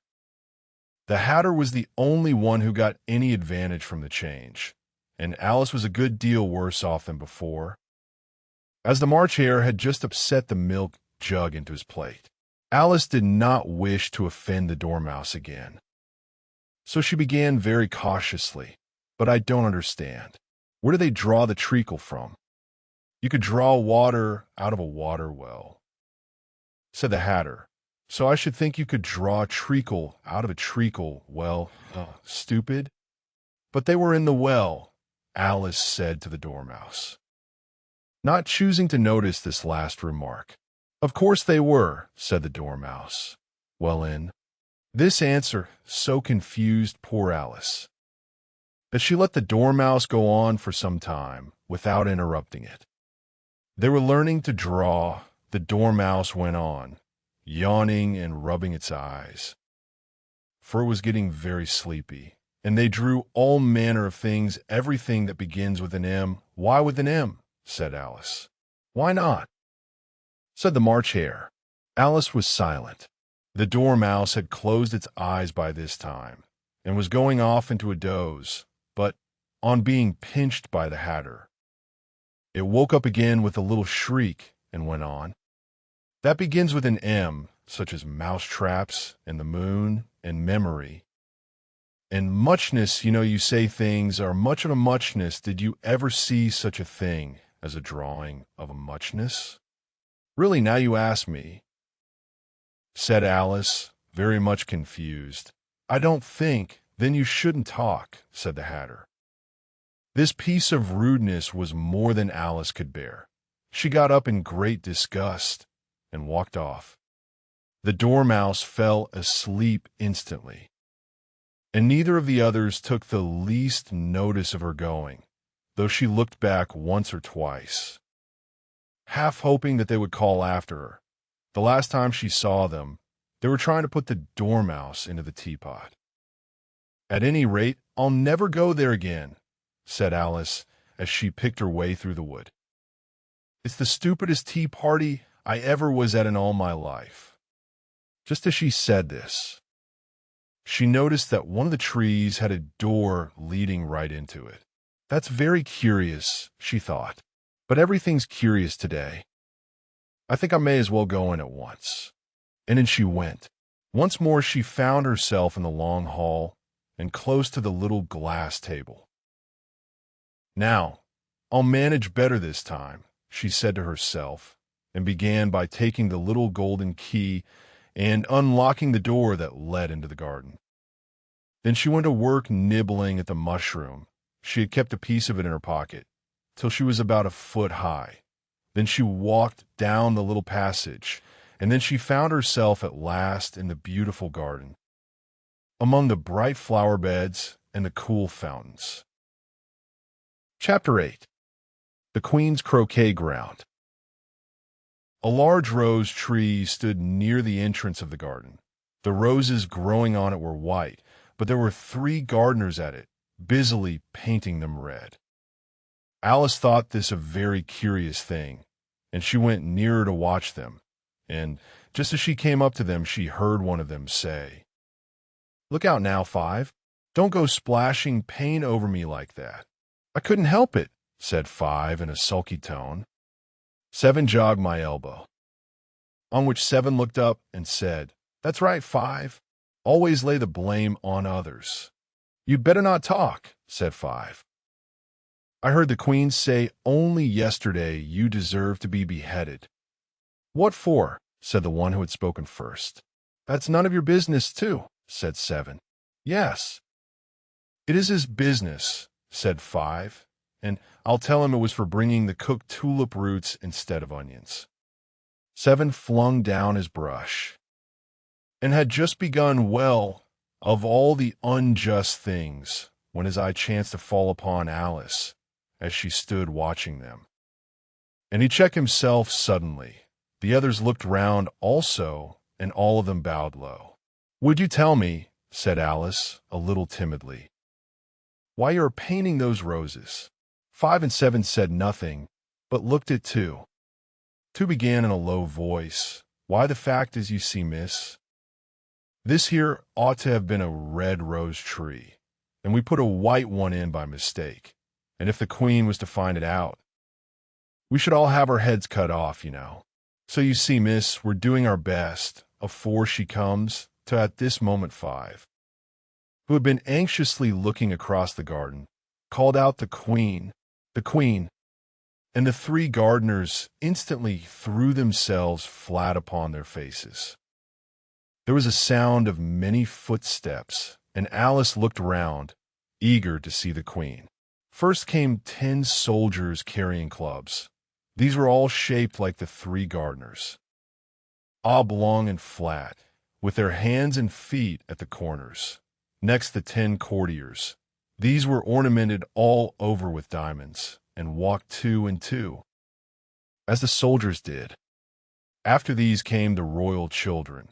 There were 10 of them, and the little dears came jumping merrily along hand in hand, in couples. They were all ornamented with hearts. Next came the guests, mostly kings and queens, and among them Alice recognized the white rabbit. It was talking in a hurried, nervous manner, smiling at everything that was said, and went by without noticing her. Then followed the Knave of Hearts, carrying the king's crown on a crimson velvet cushion, and, last of all this grand procession, came the King and Queen of Hearts.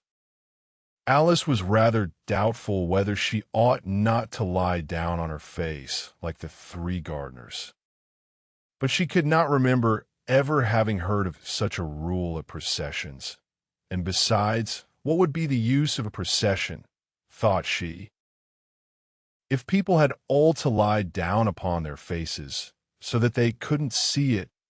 So she stood still where she was and waited. When the procession came opposite to Alice, they all stopped and looked at her, and the Queen said severely, "Who is this?" She said it to the Knave of Hearts, who only bowed and smiled in reply. "Idiot," said the Queen, tossing her head impatiently, and, turning to Alice, she went on, "What's your name, child?" "My name is Alice." "So please your Majesty," said Alice very politely, but she added to herself, "Why, they're only a pack of cards, after all. I needn't be afraid of them." "And who are these?" said the Queen, pointing to the 3 gardeners who were lying round the rose tree. For, you see, as they were lying on their faces, and the pattern on their backs was the same as the rest of the pack, she could not tell whether they were gardeners, or soldiers, or courtiers, or 3 of her own children. "How should I know?" said Alice, surprised at her own courage. "It's no business of mine."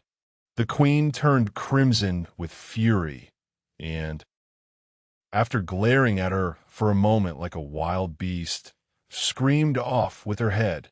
"Off, nonsense," said Alice, very loudly and decidedly, and the Queen was silent. The King laid his hand upon her arm, and timidly said, "Consider, my dear, she is only a child." The Queen turned angrily away from him, and said to the Knave, "Turn them over." The Knave did so, very carefully with 1 foot. "Get up," said the Queen, in a shrill, loud voice. And the 3 gardeners instantly jumped up and began bowing to the King, the Queen, the royal children, and everybody else. "Leave off that," screamed the Queen. "Break time equals 0. 5s/, you make me giddy." And then, turning to the rose tree, she went on, "What have you been doing here?" "May it please your Majesty," said 2, in a very humble tone, going down on one knee as he spoke. "We were trying, I see," said the queen, who had meanwhile been examining the roses. "Off with their heads," and the procession moved on, 3 of the soldiers remaining behind to execute the unfortunate gardeners, who ran to Alice for protection. "You shan't be beheaded," said Alice, and she put them into a large flower pot that stood near. The 3 soldiers wandered about for a minute or two, looking for them, and then quietly marched off after the others. "Are their heads off?" shouted the queen. "Their heads are gone, if it please your majesty," the soldiers shouted in reply. "That's right," shouted the queen. "Can you play croquet?" The soldiers were silent and looked at Alice, as the question was evidently meant for her. "Yes," shouted Alice. "Come on." "Then," roared the queen, and Alice joined the procession, wondering very much what would happen next. It's a very fine day," said a timid voice at her side. She was walking by the white rabbit, who was peeping anxiously into her face. "Very," said Alice. "Where's the Duchess?" "Hush, hush," said the rabbit in a low, hurried tone. He looked anxiously over his shoulder as he spoke, and then raised himself upon tiptoe, put his mouth close to her ear, and whispered, "She's under sentence of execution." "What for?" said Alice. "Did you say what a pity?" the rabbit asked. "No, I didn't," said Alice. "I don't think it's at all a pity. I said, what for?" "She boxed the queen's ears," the rabbit began. Alice gave a little scream of laughter. "Oh, hush," the rabbit whispered in a frightened tone. "The queen will hear you. You see, she came rather late, and the queen said, 'Get to your places,'" shouted the queen in a voice of thunder, and people began running about in all directions, tumbling up against each other. However, they got settled down in a minute or two, and the game began. Alice thought she had never seen such a curious croquet ground in her life. It was all ridges and furrows. The balls are live hedgehogs, the mallets live flamingos. And the soldiers had to double themselves up and to stand on their hands and feet to make the arches. The chief difficulty Alice found at first was in managing her flamingo. She succeeded in getting its body tucked away, comfortably enough, under her arm with its legs hanging down. But generally, just as she had got its neck nicely straightened out and was going to give the hedgehog a blow with its head, it would twist itself round and look up at her face, with such a puzzled expression that she could not help bursting out laughing.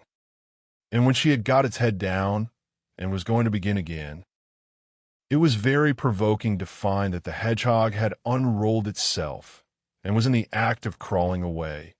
Besides all this, there was generally a ridge or furrow in the way wherever she wanted to send the hedgehog to, and as the doubled-up soldiers were always getting up and walking off to other parts of the ground, Alice soon came to the conclusion that it was a very difficult game indeed. The players all played at once without waiting for turns, quarreling all the while, and fighting for the hedgehogs, and in a very short time the queen was in a furious passion, and went stamping about and shouting off with his head, or off with her head about once in a minute. Alice began to feel very uneasy. To be sure, she had not as yet had any dispute with the queen, but she knew that it might happen any minute, and then, thought she, what would become of me? They're dreadfully fond of beheading people here. The great wonder is that there's any one left alive. She was looking about for some way of escape, and wondering whether she could get away without being seen, when she noticed a curious appearance in the air. It puzzled her very much at first, but after watching a minute or two, she made it out to be a grin, and she said to herself, "It's the Cheshire Cat." Now I shall have somebody to talk to. How are you getting on? Said the cat, as soon as there was mouth enough for it to speak with. Alice waited till the eyes appeared, and then nodded. It's no use speaking to it, she thought, till its ears have come, or at least one of them. In another minute, the whole head appeared, and then Alice put down her flamingo and began an account of the game, feeling very glad she had someone to listen to her. The cat seemed to think that there was enough of it now in sight, and no more of it appeared. I don't think they play it all fairly, Alice began, in rather a complaining tone, and they all quarrel so dreadfully one can't hear oneself speak, and they don't seem to have any rules in particular. At least, if nobody attends to them, and you've no idea how confusing it is, all the things being alive. For instance, there's the arch I've got to go through next, walking about at the other end of the ground, and I should have croqueted the Queen's hedgehog just now. Only it ran away when it saw mine coming. How do you like the Queen? Said the cat in a low voice. Not all, said Alice. She's so extremely. Just then she noticed that the Queen was close behind her listening. So she went on, likely to win, that it's hardly worth while finishing the game. The Queen smiled and passed on. Who are you talking to? Said the King, going up to Alice and looking at the cat's head with great curiosity. It's a friend of mine, a Cheshire Cat, said Alice. Allow me to introduce it. I don't like the look of it at all, said the King. However, it may kiss my hand if it likes. I'd rather not, the cat remarked. Don't be impertinent, said the King, and don't look at me like that. He got behind Alice as he spoke. A cat may look at a king, said Alice. I've read that in some book, but I don't remember where. Well, it must be removed, said the King very decidedly, and he called the Queen, who was passing at the moment.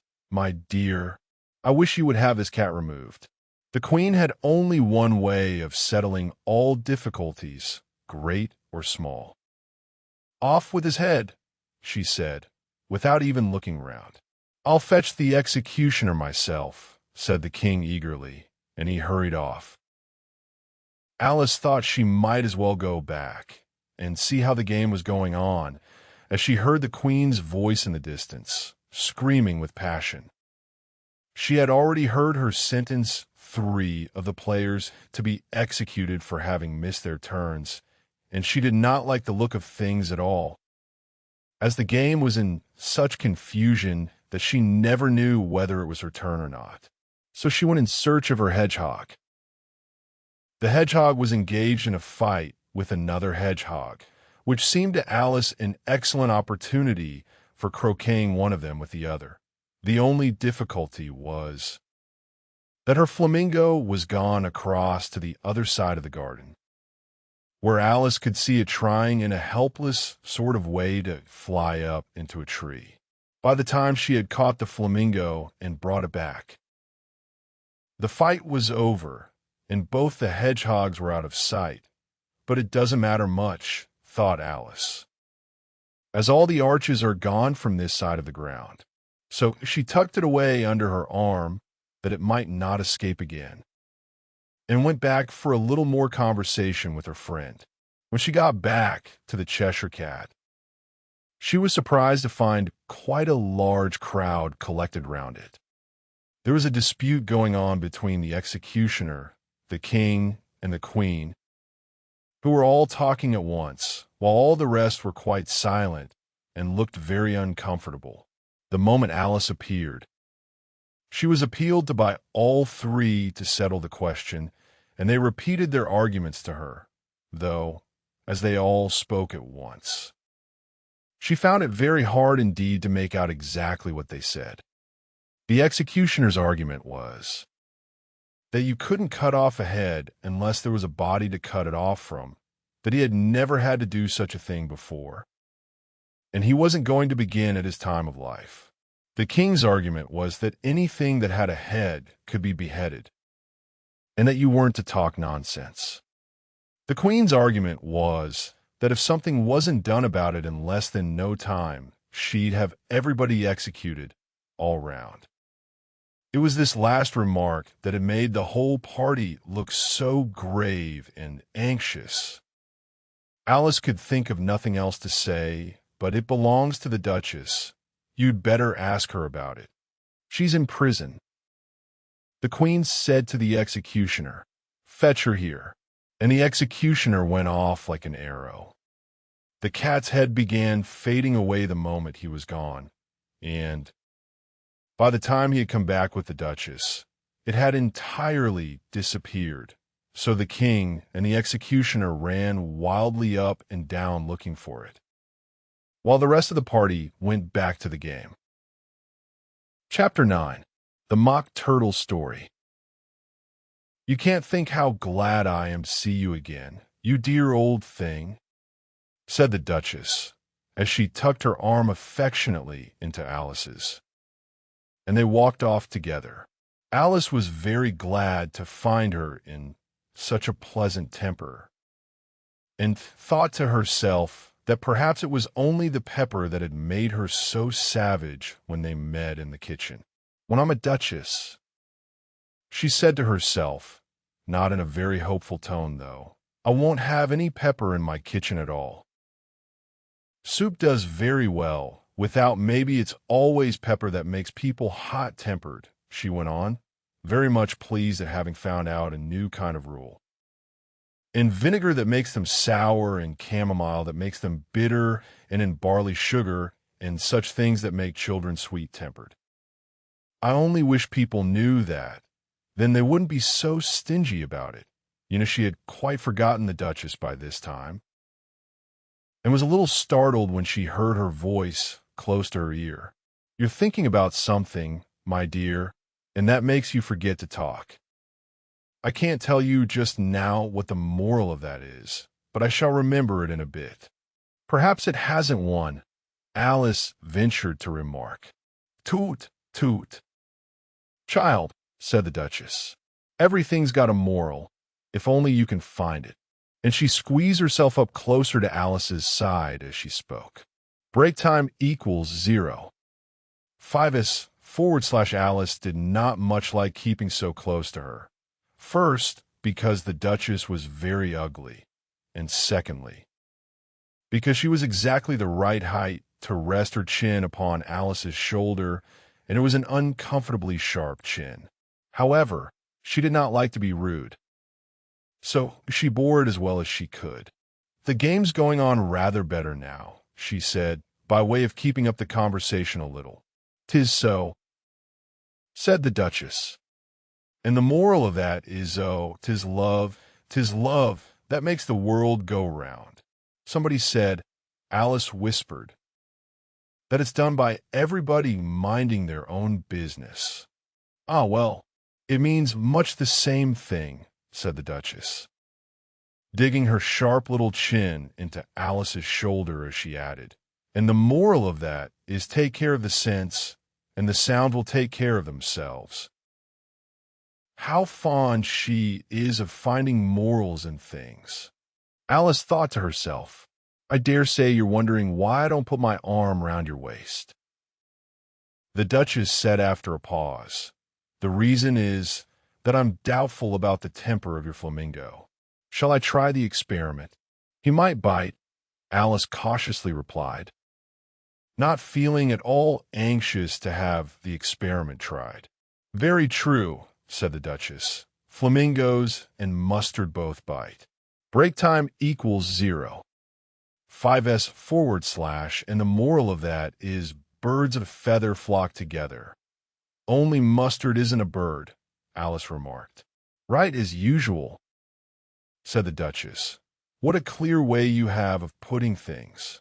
"It's a mineral, I think," said Alice.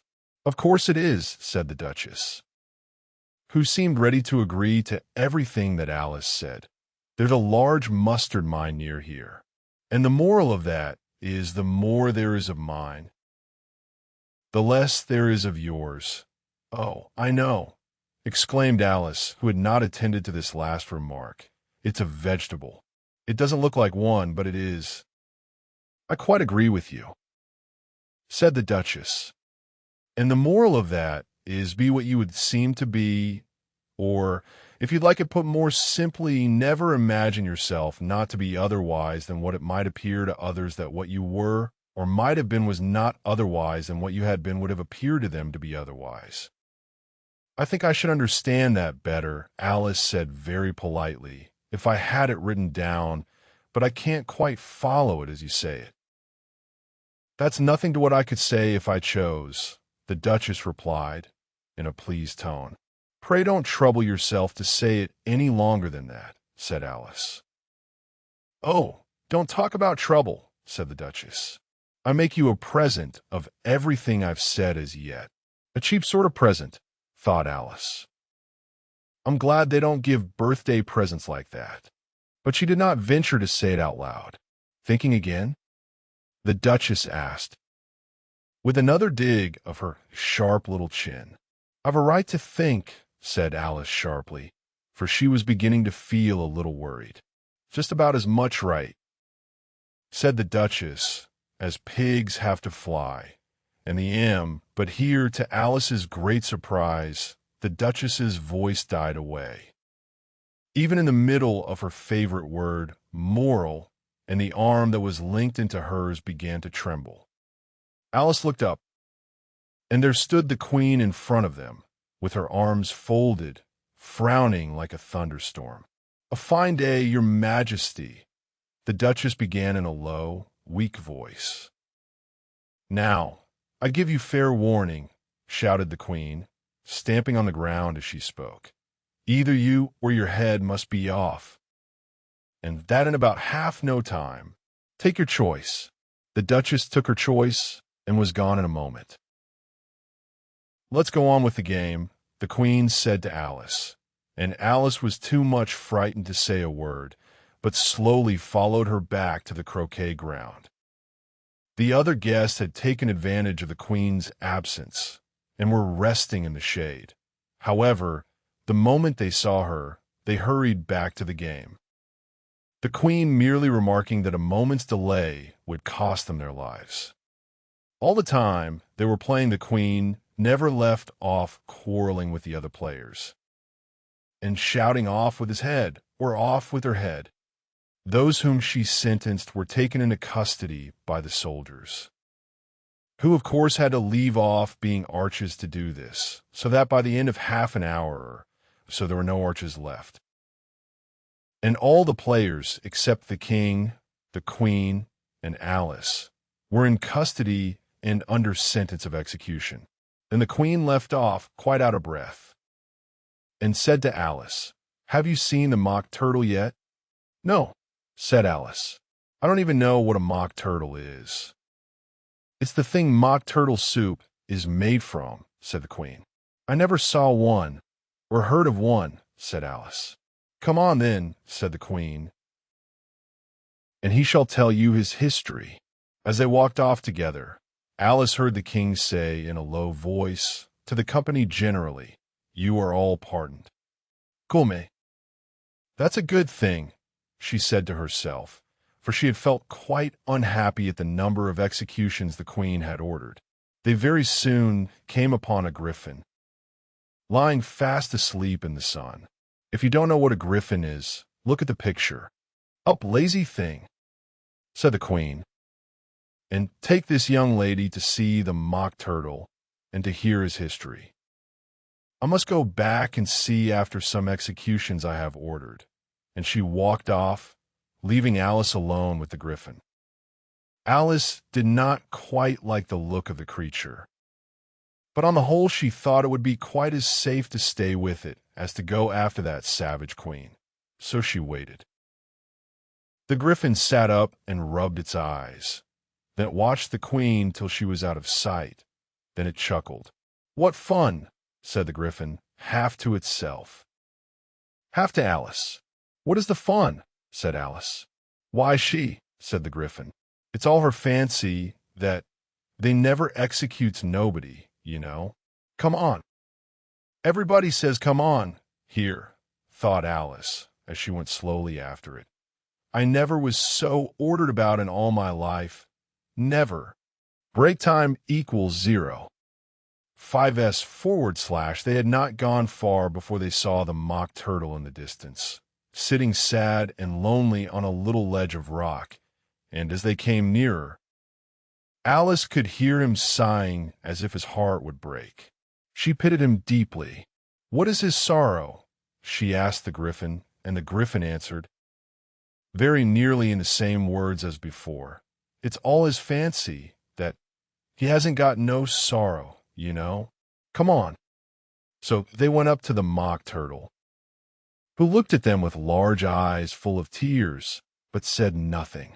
"This here young lady," said the Griffin, "she want for to know your history, she do." "I'll tell it her," said the mock turtle in a deep, hollow tone. "Sit down, both of you, and don't speak a word till I've finished." So they sat down, and nobody spoke for some minutes. Alice thought to herself, "I don't see how he can ever finish if he doesn't begin." But she waited patiently. "Once," said the mock turtle at last, with a deep sigh, "I was a real turtle." These words were followed by a very long silence, broken only by an occasional exclamation of HJCKRRH from the Griffin and the constant heavy sobbing of the mock turtle. Alice was very nearly getting up and saying, "Thank you, sir, for your interesting story," but she could not help thinking there must be more to come. So she sat still and said nothing. "When we were little," the mock turtle went on at last, more calmly, though still sobbing a little now and then, "we went to school in the sea. The master was an old turtle. We used to call him Tortoise." "Why did you call him Tortoise, if he wasn't one?" Alice asked. "We called him Tortoise because he taught us," said the mock turtle angrily. "Really, you are very dull. You ought to be ashamed of yourself for asking such a simple question," added the Griffin, and then they both sat silent and looked at poor Alice, who felt ready to sink into the earth. At last the Griffin said to the mock turtle, "Drive on, old fellow. Don't be all day about it." And he went on in these words. "Yes, we went to school in the sea, though you mayn't believe it." "I never said I didn't," interrupted Alice. "You did," said the mock turtle. "Hold your tongue," added the Griffin, before Alice could speak again. The mock turtle went on. "We had the best of educations, in fact. We went to school every day. I've been to a day school, too," said Alice. "You needn't be so proud as all that." "With extras?" asked the mock turtle a little anxiously. "Yes," said Alice. "We learned French and music."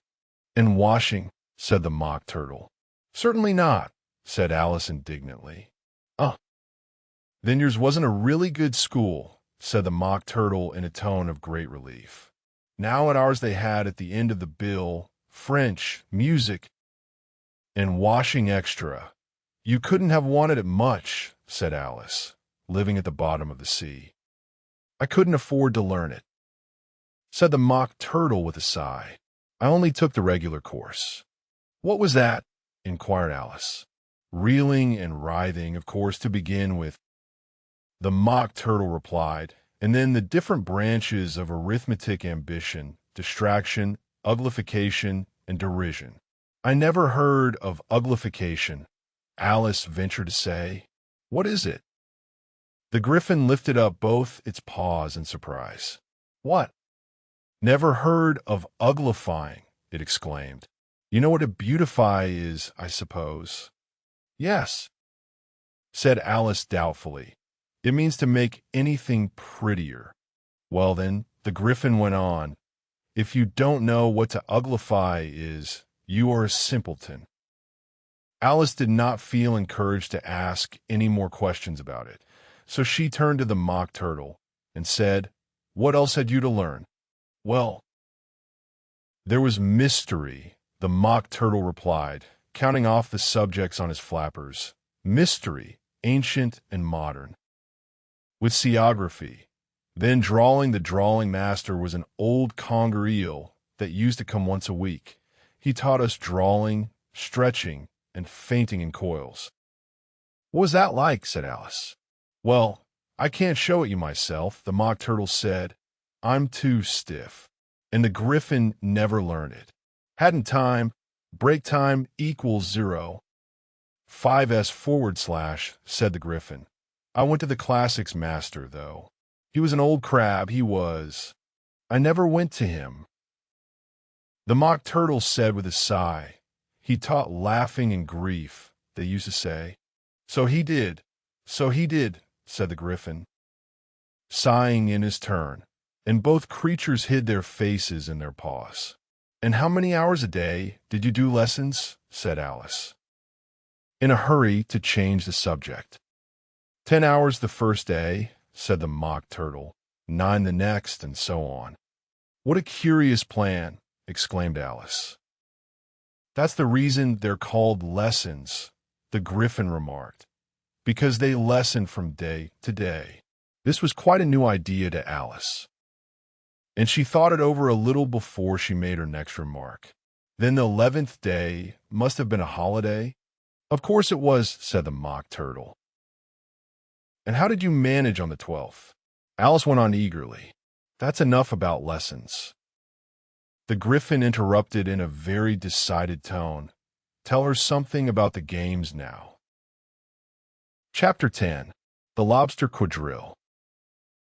The Mock Turtle sighed deeply and drew the back of one flapper across his eyes. He looked at Alice and tried to speak, but for a minute or two sobs choked his voice, same as if he had a bone in his throat. Said the Griffin, and it set to work shaking him and punching him in the back. At last the Mock Turtle recovered his voice and, with tears running down his cheeks, he went on again. You may not have lived much under the sea, I haven't, said Alice. And perhaps you were never even introduced to a lobster. Alice began to say, I once tasted, but checked herself hastily and said no, never. So you can have no idea what a delightful thing a lobster quadrille is. No, indeed, said Alice. What sort of dance is it? Why, said the Griffin, you first form into a line along the seashore. 2 lines, cried the Mock Turtle. Seals, turtles, salmon, and so on. Then, when you've cleared all the jellyfish out of the way, that generally takes some time, interrupted the Griffin.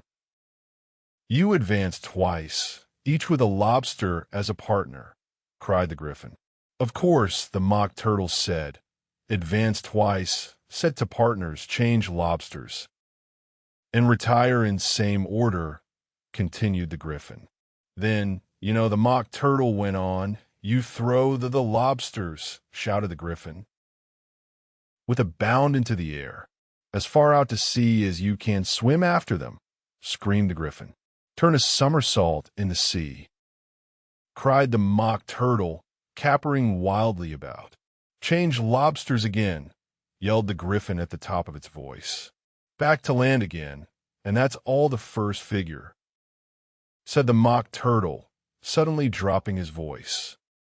And the 2 creatures who had been jumping about like mad things all this time sat down again very sadly and quietly and looked at Alice.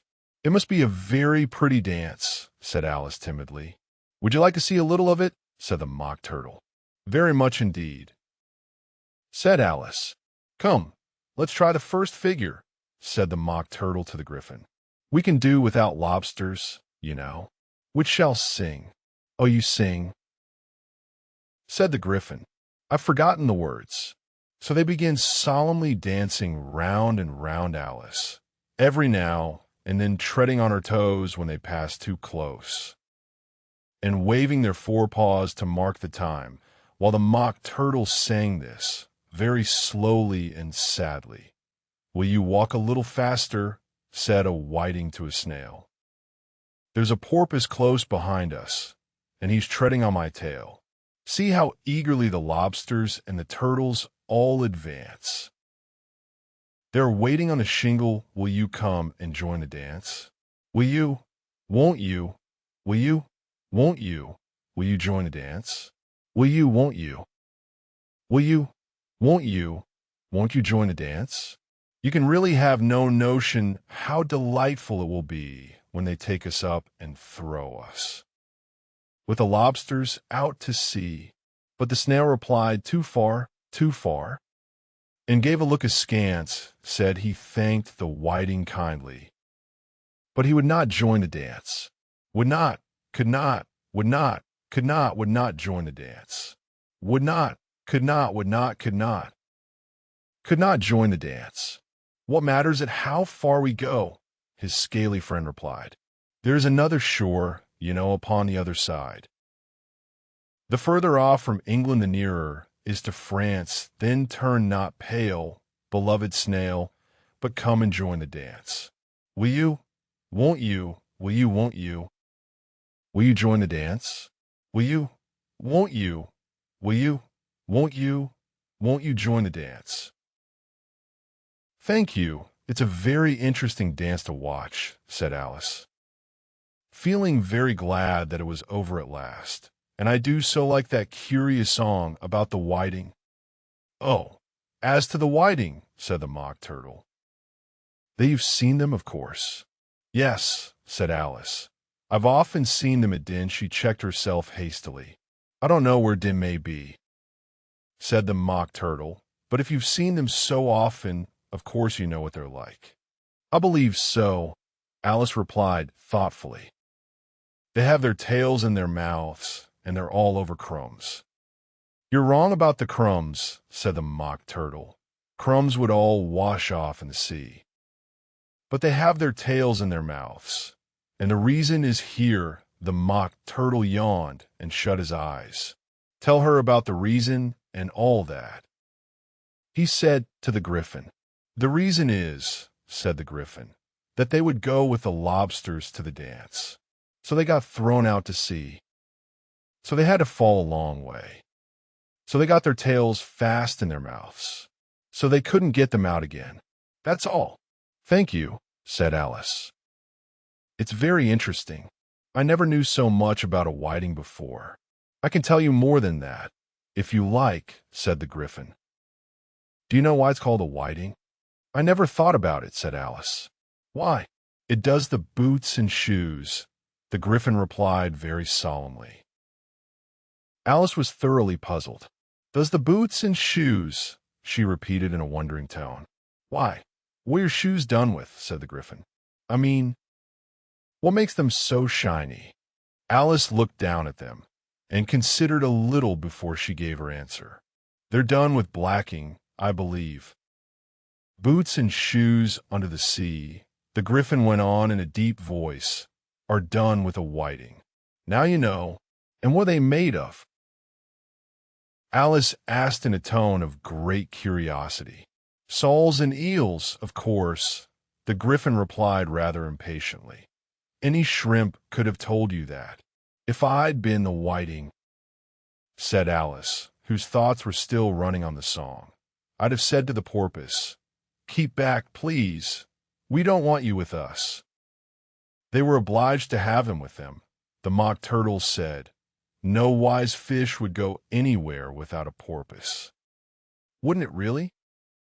Said Alice in a tone of great surprise. Of course not, said the Mock Turtle. Why, if a fish came to me and told me he was going a journey, I should say with what porpoise. Don't you mean purpose? Said Alice.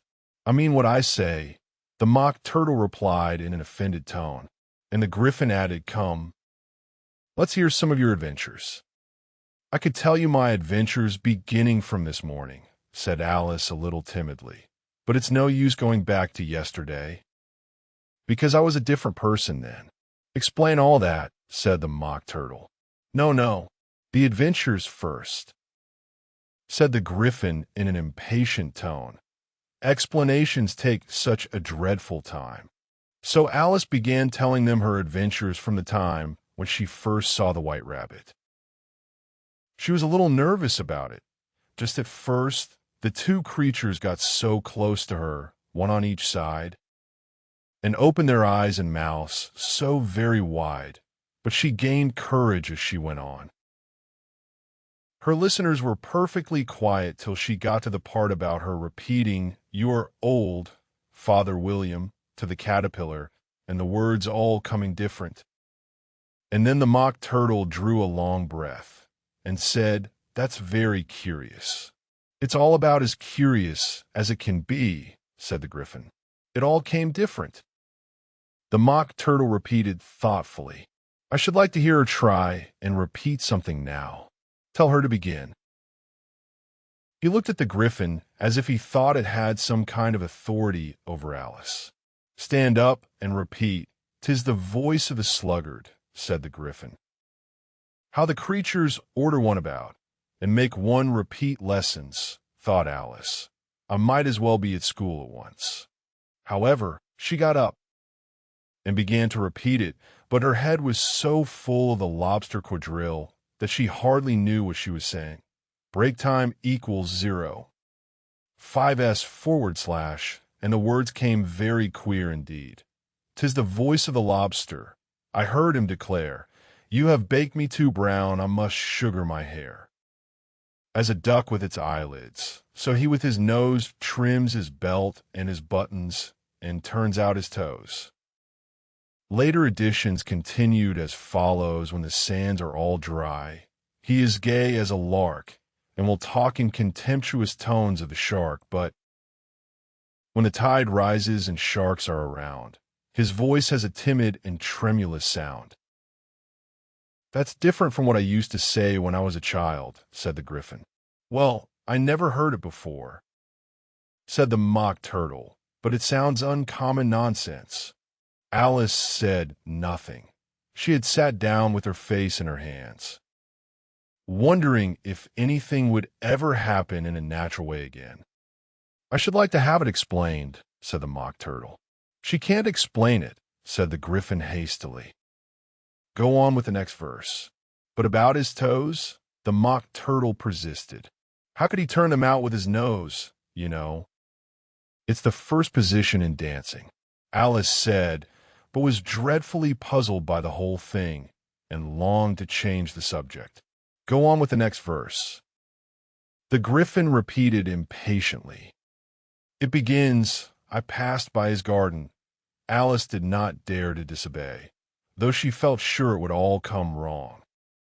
And she went on in a trembling voice, "I passed by his garden and marked with one eye how the owl and the panther were sharing a pie."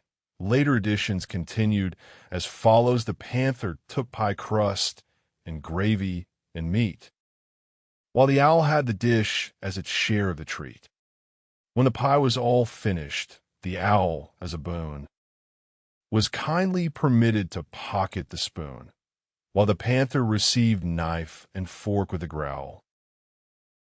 "What is the use of repeating all that stuff?" the mock turtle interrupted, "if you don't explain it as you go on. It's by far the most confusing thing I ever heard." "Yes, I think you'd better leave off," said the griffin, and Alice was only too glad to do so. "Shall we try another figure of the lobster quadrille?" the griffin went on. "Or would you like the mock turtle to sing you a song?" "Oh, a song, please." "If the mock turtle would be so kind," Alice replied, so eagerly that the griffin said, in a rather offended tone, "Chem, no accounting for tastes. Sing her turtle soup. Will you, old fellow?" The mock turtle sighed deeply and began, in a voice sometimes choked with sobs, to sing this: "Beautiful soup, so rich and green, waiting in a hot tureen, who for such dainties would not stoop? Soup of the evening, beautiful soup. Soup of the evening, beautiful soup. Beautiful so ope. Beautiful so ope. Soup of the evening, beautiful, beautiful soup. Beautiful soup. Who cares for fish, game, or any other dish? Who would not give all else for 2p any worth only of beautiful soup?" Pennyworth only of beautiful soup? Beautiful soup. Beautiful soup. Soup of the evening, beautiful, beautiful soup. Chorus again, cried the Gryphon, and the mock turtle had just begun to repeat it when a cry of the trial's beginning was heard in the distance. Come on, cried the Gryphon, and, taking Alice by the hand, it hurried off without waiting for the end of the song.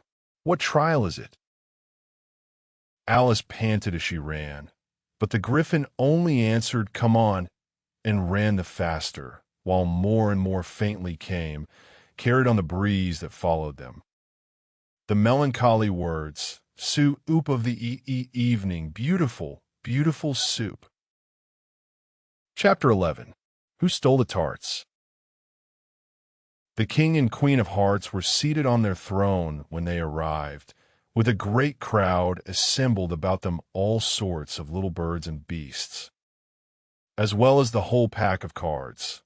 The knave was standing before them, in chains, with a soldier on each side to guard him, and near the king was the white rabbit, with a trumpet in one hand, and a scroll of parchment in the other. In the very middle of the court was a table, with a large dish of tarts upon it. They looked so good that it made Alice quite hungry to look at them. I wish they'd get the trial done, she thought, and hand round the refreshments. But there seemed to be no chance of this, so she began looking at everything about her to pass away the time.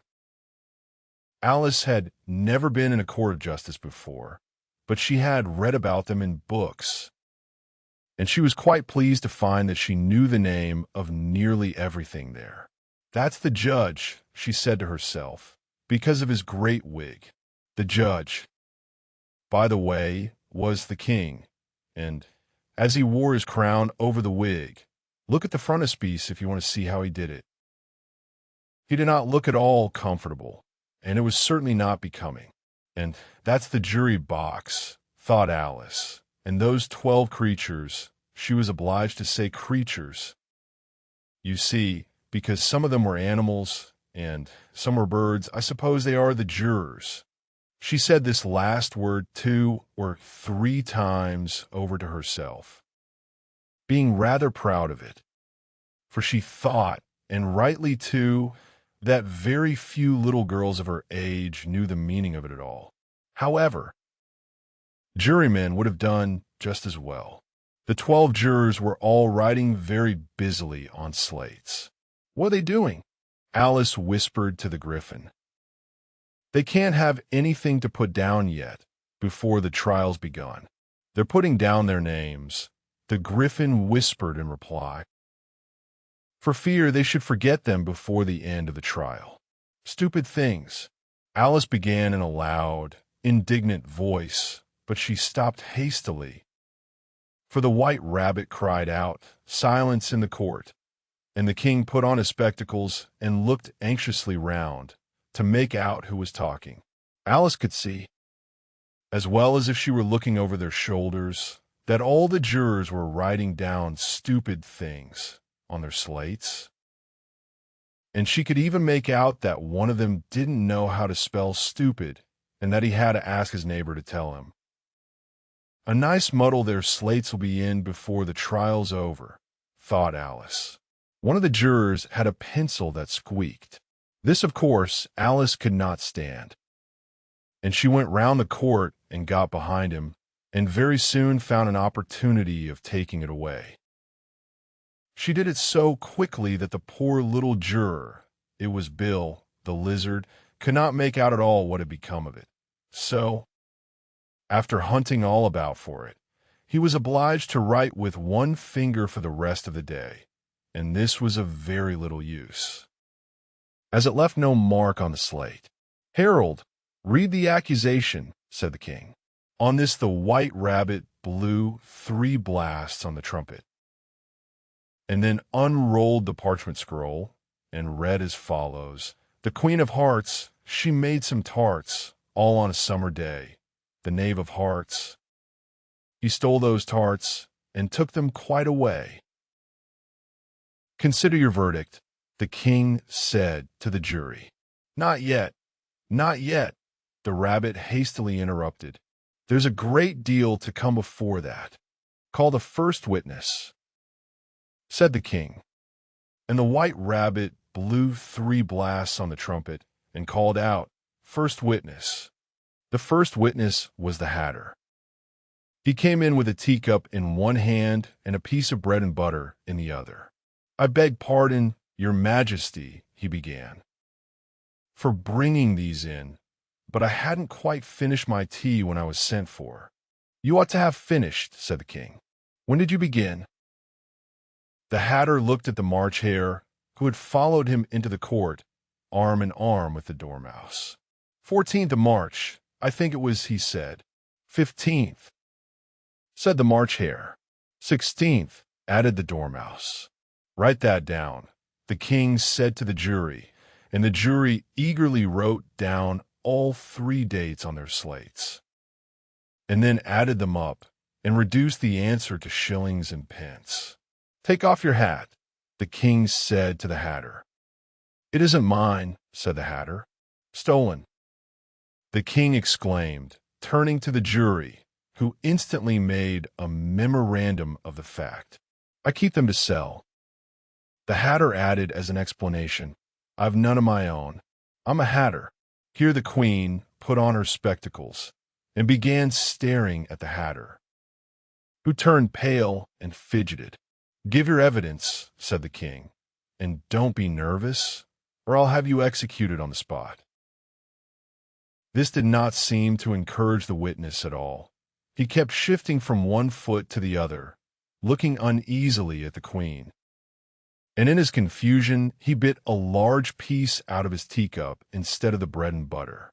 Just at this moment, Alice felt a very curious sensation, which puzzled her a good deal until she made out what it was. She was beginning to grow larger again. And she thought at first she would get up and leave the court, but on second thoughts she decided to remain where she was as long as there was room for her. I wish you wouldn't squeeze so, said the Dormouse, who was sitting next to her. I can hardly breathe. I can't help it, said Alice very meekly. I'm growing. You've no right to grow here, said the Dormouse. Don't talk nonsense, said Alice more boldly. You know you're growing too. Yes, but I grow at a reasonable pace, said the Dormouse, not in that ridiculous fashion, and he got up very sulkily and crossed over to the other side of the court. All this time the queen had never left off staring at the Hatter, and, just as the Dormouse crossed the court, she said to one of the officers of the court, Bring me the list of the singers in the last concert, on which the wretched Hatter trembled so that he shook both his shoes off. Give your evidence, the king repeated angrily, or I'll have you executed, whether you're nervous or not. I'm a poor man, your majesty. The Hatter began in a trembling voice. And I hadn't begun my tea not above a week or so, and what with the bread and butter getting so thin and the twinkling of the tea, the twinkling of the what? Break time equals 0. 5s/, said the king. It began with the T, the Hatter replied. Of course twinkling begins with a T, said the king sharply. Do you take me for a dunce? Go on. I'm a poor man, the Hatter went on, and most things twinkled after that only the March Hare said I didn't. The March Hare interrupted in a great hurry. You did, said the Hatter. I deny it, said the March Hare. He denies it, said the king. Leave out that part. Break time equals 0. 5s/, well, at any rate, the Dormouse said. The Hatter went on, looking anxiously round to see if he would deny it too. But the Dormouse denied nothing, being fast asleep. After that, continued the Hatter, I cut some more bread and butter, but what did the Dormouse say? One of the jury asked. That I can't remember, said the Hatter. You must remember, remarked the king, "or I'll have you executed." The miserable hatter dropped his teacup and bread and butter, and went down on one knee. "I'm a poor man, your majesty," he began. "You're a very poor speaker," said the king. Here when the guinea pigs cheered, and was immediately suppressed by the officers of the court. As that is rather hard word, I will just explain to you how it was done. They had a large canvas bag, which tied up at the mouth with strings. Into this they slipped the guinea pig head first, and then sat upon it. "I'm glad I've seen that done," thought Alice. "I've so often read in the newspapers at the end of trials there was some attempts at applause, which was immediately suppressed by the officers of the court, and I never understood what it meant till now. If that's all you know about it, you may stand down," continued the king. "I can't go no lower," said the hatter. "I'm on the floor as it is." "Then you may sit down," the king replied. Here the other guinea pig cheered and was suppressed. "Come, that finished the guinea pigs," thought Alice. "Now we shall get on better. I'd rather finish my tea," said the hatter, with an anxious look at the queen, who was reading the list of singers. "You may go," said the king, and the hatter hurriedly left the court. Break time equals 0.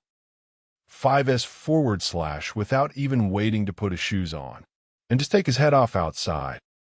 The queen added to one of the officers, but the hatter was out of sight before the officer could get to the door. "Call the next witness," said the king. The next witness was the duchess's cook. She carried the pepper box in her hand, and Alice guessed who it was even before she got into the court. By the way, the people near the door began sneezing all at once. "Give your evidence," said the king. "Shan't," said the cook. The king looked anxiously at the white rabbit, who said in a low voice, "Your majesty must cross-examine this witness." "Well, if I must, I must," the king said, with a melancholy air, and after folding his arms and frowning at the cook till his eyes were nearly out of sight, he said in a deep voice, "What tart's made of?" "Pepper, mostly," said the cook. "Treacle," said a sleepy voice behind her. "Collar that dormouse," the queen shrieked out. "Behead that dormouse. Turn that dormouse out of court. Suppress him. Pinch him off with his whiskers." For some minutes the whole court was in confusion, getting the dormouse turned out, and by the time they had settled down again, the cook had disappeared. "Never mind," said the king, with an air of great relief. "Call the next witness." And he added in an undertone to the queen, "Really, my dear, you must cross-examine the next witness. It quite makes my forehead ache." Alice watched the white rabbit as he fumbled over the list, feeling very curious to see what the next witness would be like. "For they haven't got much evidence yet," she said to herself. Imagine her surprise when the white rabbit read out at the top of his shrill little voice the name Alice. Chapter 12. Alice's Evidence. "Here," cried Alice, quite forgetting in the flurry of the moment how large she had grown in the last few minutes. And she jumped up in such a hurry that she tipped over the jury box with the edge of her skirt, upsetting all the jurymen onto the heads of the crowd below, and there they lay sprawling about, reminding her very much of a globe of goldfish she had accidentally upset the week before. "Oh, I beg your pardon," she exclaimed in a tone of great dismay, and began picking them up again as quickly as she could, for the accident of the goldfish kept running in her head, and she had a vague sort of idea that they must be collected at once and put back into the jury box, or they would die. "The trial cannot proceed," said the king in a very grave voice, "until all the jurymen are back in their proper places. All," he repeated with great emphasis. looking hard at Alice as he said so. Alice looked at the jury box and saw that, in her haste, she had put the lizard in head downwards. And the poor little thing was waving its tail about in a melancholy way, being quite unable to move. She soon got it out again and put it right. Not that it signifies much. She said to herself, I should think it would be quite as much use in the trial one way up as the other. As soon as the jury had a little recovered from the shock of being upset, and their slates and pencils had been found and handed back to them, they set to work very diligently to write out a history of the accident, all except the lizard, who seemed too much overcome to do anything but sit with its mouth open, gazing up into the roof of the court. What do you know about this business? The king said to Alice. Nothing, said Alice. Nothing whatever, persisted the king. Nothing whatever, said Alice. That's very important, the king said, turning to the jury. They were just beginning to write this down on their slates when the white rabbit interrupted. Unimportant, your majesty means, of course, he said in a very respectful tone, but frowning and making faces at him as he spoke.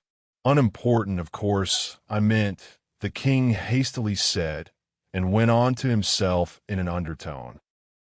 Important, unimportant, unimportant, important, as if he were trying which word sounded best. Some of the jury wrote it down important, and some unimportant. Alice could see this, as she was near enough to look over their slates. But it doesn't matter a bit, she thought to herself. At this moment the king, who had been for some time busily writing in his notebook, cackled out silence and read out from his book, Rule 42. All persons more than a mile high to leave the court. Everybody looked at Alice. I'm not a mile high, said Alice. You are, said the king. Nearly 2 miles high, added the queen. Well, I shan't go, at any rate, said Alice. Besides, that's not a regular rule. You invented it just now. It's the oldest rule in the book, said the king. Then it ought to be number 1, said Alice. The king turned pale and shut his notebook hastily. Consider your verdict, he said to the jury in a low, trembling voice. There's more evidence to come yet. Please your majesty, said the white rabbit, jumping up in a great hurry. This paper has just been picked up. What's in it? Said the queen. I haven't opened it yet, said the white rabbit. But it seems to be a letter written by the prisoner to somebody. It must have been that, said the king, unless it was written to nobody. Which isn't usual, you know. Who is it directed to? Said one of the jurymen. It isn't directed at all, said the white rabbit. In fact, there's nothing written on the outside. He unfolded the paper as he spoke and added, it isn't a letter, after all. It's a set of verses. Are they in the prisoner's handwriting? Asked another of the jurymen. No, they're not, said the white rabbit, and that's the queerest thing about it. The jury all looked puzzled. He must have imitated somebody else's hand, said the king. The jury all brightened up again. Please your majesty, said the knave. I didn't write it. And they can't prove I did. There's no name signed at the end. If you didn't sign it, said the king, that only makes the matter worse. You must have meant some mischief, or else you'd have signed your name like an honest man. There was a general clapping of hands at this. It was the first really clever thing the king had said that day. That proves his guilt, said the queen. It proves nothing of his sort, said Alice. Why? You don't even know what they're about. Read them, said the king. The white rabbit put on his spectacles. Where shall I begin, please your majesty? He asked. Begin at the beginning, the king said gravely, and go on till you come to the end, then stop. These were the verses the white rabbit read. They told me you had been to her and mentioned me to him. She gave me a good character, but said I cannot swim. He sent them word I had not gone. We know it to be true if she should push the matter on. What would become of you? I gave her 1. They gave him 2. You gave us 3 or more.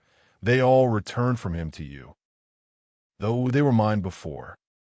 If I or she should chance to be involved in this affair, he trusts to you to set them free, exactly as we were. My notion was that you had been, before she had this fit, an obstacle that came between him and ourselves, and it, don't let him know she liked them best. For this must ever be a secret, kept from all the rest, between yourself and me. That's the most important piece of evidence we've heard yet, said the king, rubbing his hands. So now, let the jury, if any one of them, can explain it. Said Alice. She had grown so large in the last few minutes that she wasn't a bit afraid of interrupting him. I'll give him 6 pence. I don't believe there's an atom of meaning in it. The jury all wrote down on their slates. She doesn't believe there's an atom of meaning in it. Break time equals 0. 5s/, but none of them attempted to explain the paper. If there's no meaning in it, said the king, that saves a world of trouble, you know. As we needn't try to find any. And yet, I don't know, he went on, spreading out the verses on his knee, and looking at them with one eye. I seem to see some meaning in them, after all. Said I could not swim. You can't swim, can you? He added, turning to the knave. The knave shook his head sadly. Do I look like it? He said, which he certainly did not, being made entirely of cardboard. All right, so far, said the king, and he went on muttering over the verses to himself. We know it to be true. That's the jury. Of course, I gave her 1. They gave him 2. Why, that must be what he did with the tarts, you know, but... It goes on, they all returned from him to you, said Alice. Why, there they are, said the king triumphantly, pointing to the tarts on the table. Nothing could be clearer than that. Then again, before she had this fit, you never had fits, my dear, I think, he said to the queen. Never, said the queen furiously, throwing an inkstand at the lizard as she spoke. The unfortunate little Bill had left off writing on his slate with 1 finger, as he found it made no mark. But he now hastily began again, using the ink that was trickling down his face as long as it lasted. Then the words don't fit you, said the king, looking round the court with a smile. There was a dead silence. It's a pun. The king added in an offended tone, and everybody laughed. Let the jury consider their verdict, the king said, for about the 20th time that day. No, no, said the queen. Sentence first, verdict afterwards. Stuff and nonsense, said Alice loudly. The idea of having the sentence first. Hold your tongue, said the queen, turning purple. I won't, said Alice. Off with her head, the queen shouted at the top of her voice. Nobody moved. Who cares for you, said Alice. She had grown to her full size by this time. You're nothing but a pack of cards. At this, the whole pack rose up into the air and came flying down upon her. She gave a little scream, half of fright and half of anger, and tried to beat them off, and found herself lying on the bank with her head in the lap of her sister, who was gently brushing away some dead leaves that had fluttered down from the trees upon her face. Wake up, Alice dear, said her sister. Why, what a long sleep you've had. Oh, I've had such a curious dream, said Alice, and she told her sister, as well as she could remember them, all these strange adventures of hers that you have just been reading about. And when she had finished, her sister kissed her and said, It was a curious dream, dear. Certainly, but now run into your tea. It's getting late. So Alice got up and ran off, thinking while she ran, as well she might, what a wonderful dream it had been. But her sister sat still just as she left her, leaning her head on her hand, watching the setting sun, and thinking of little Alice and all her wonderful adventures. Till she too began dreaming after a fashion, and this was her dream. First, she dreamed of little Alice herself.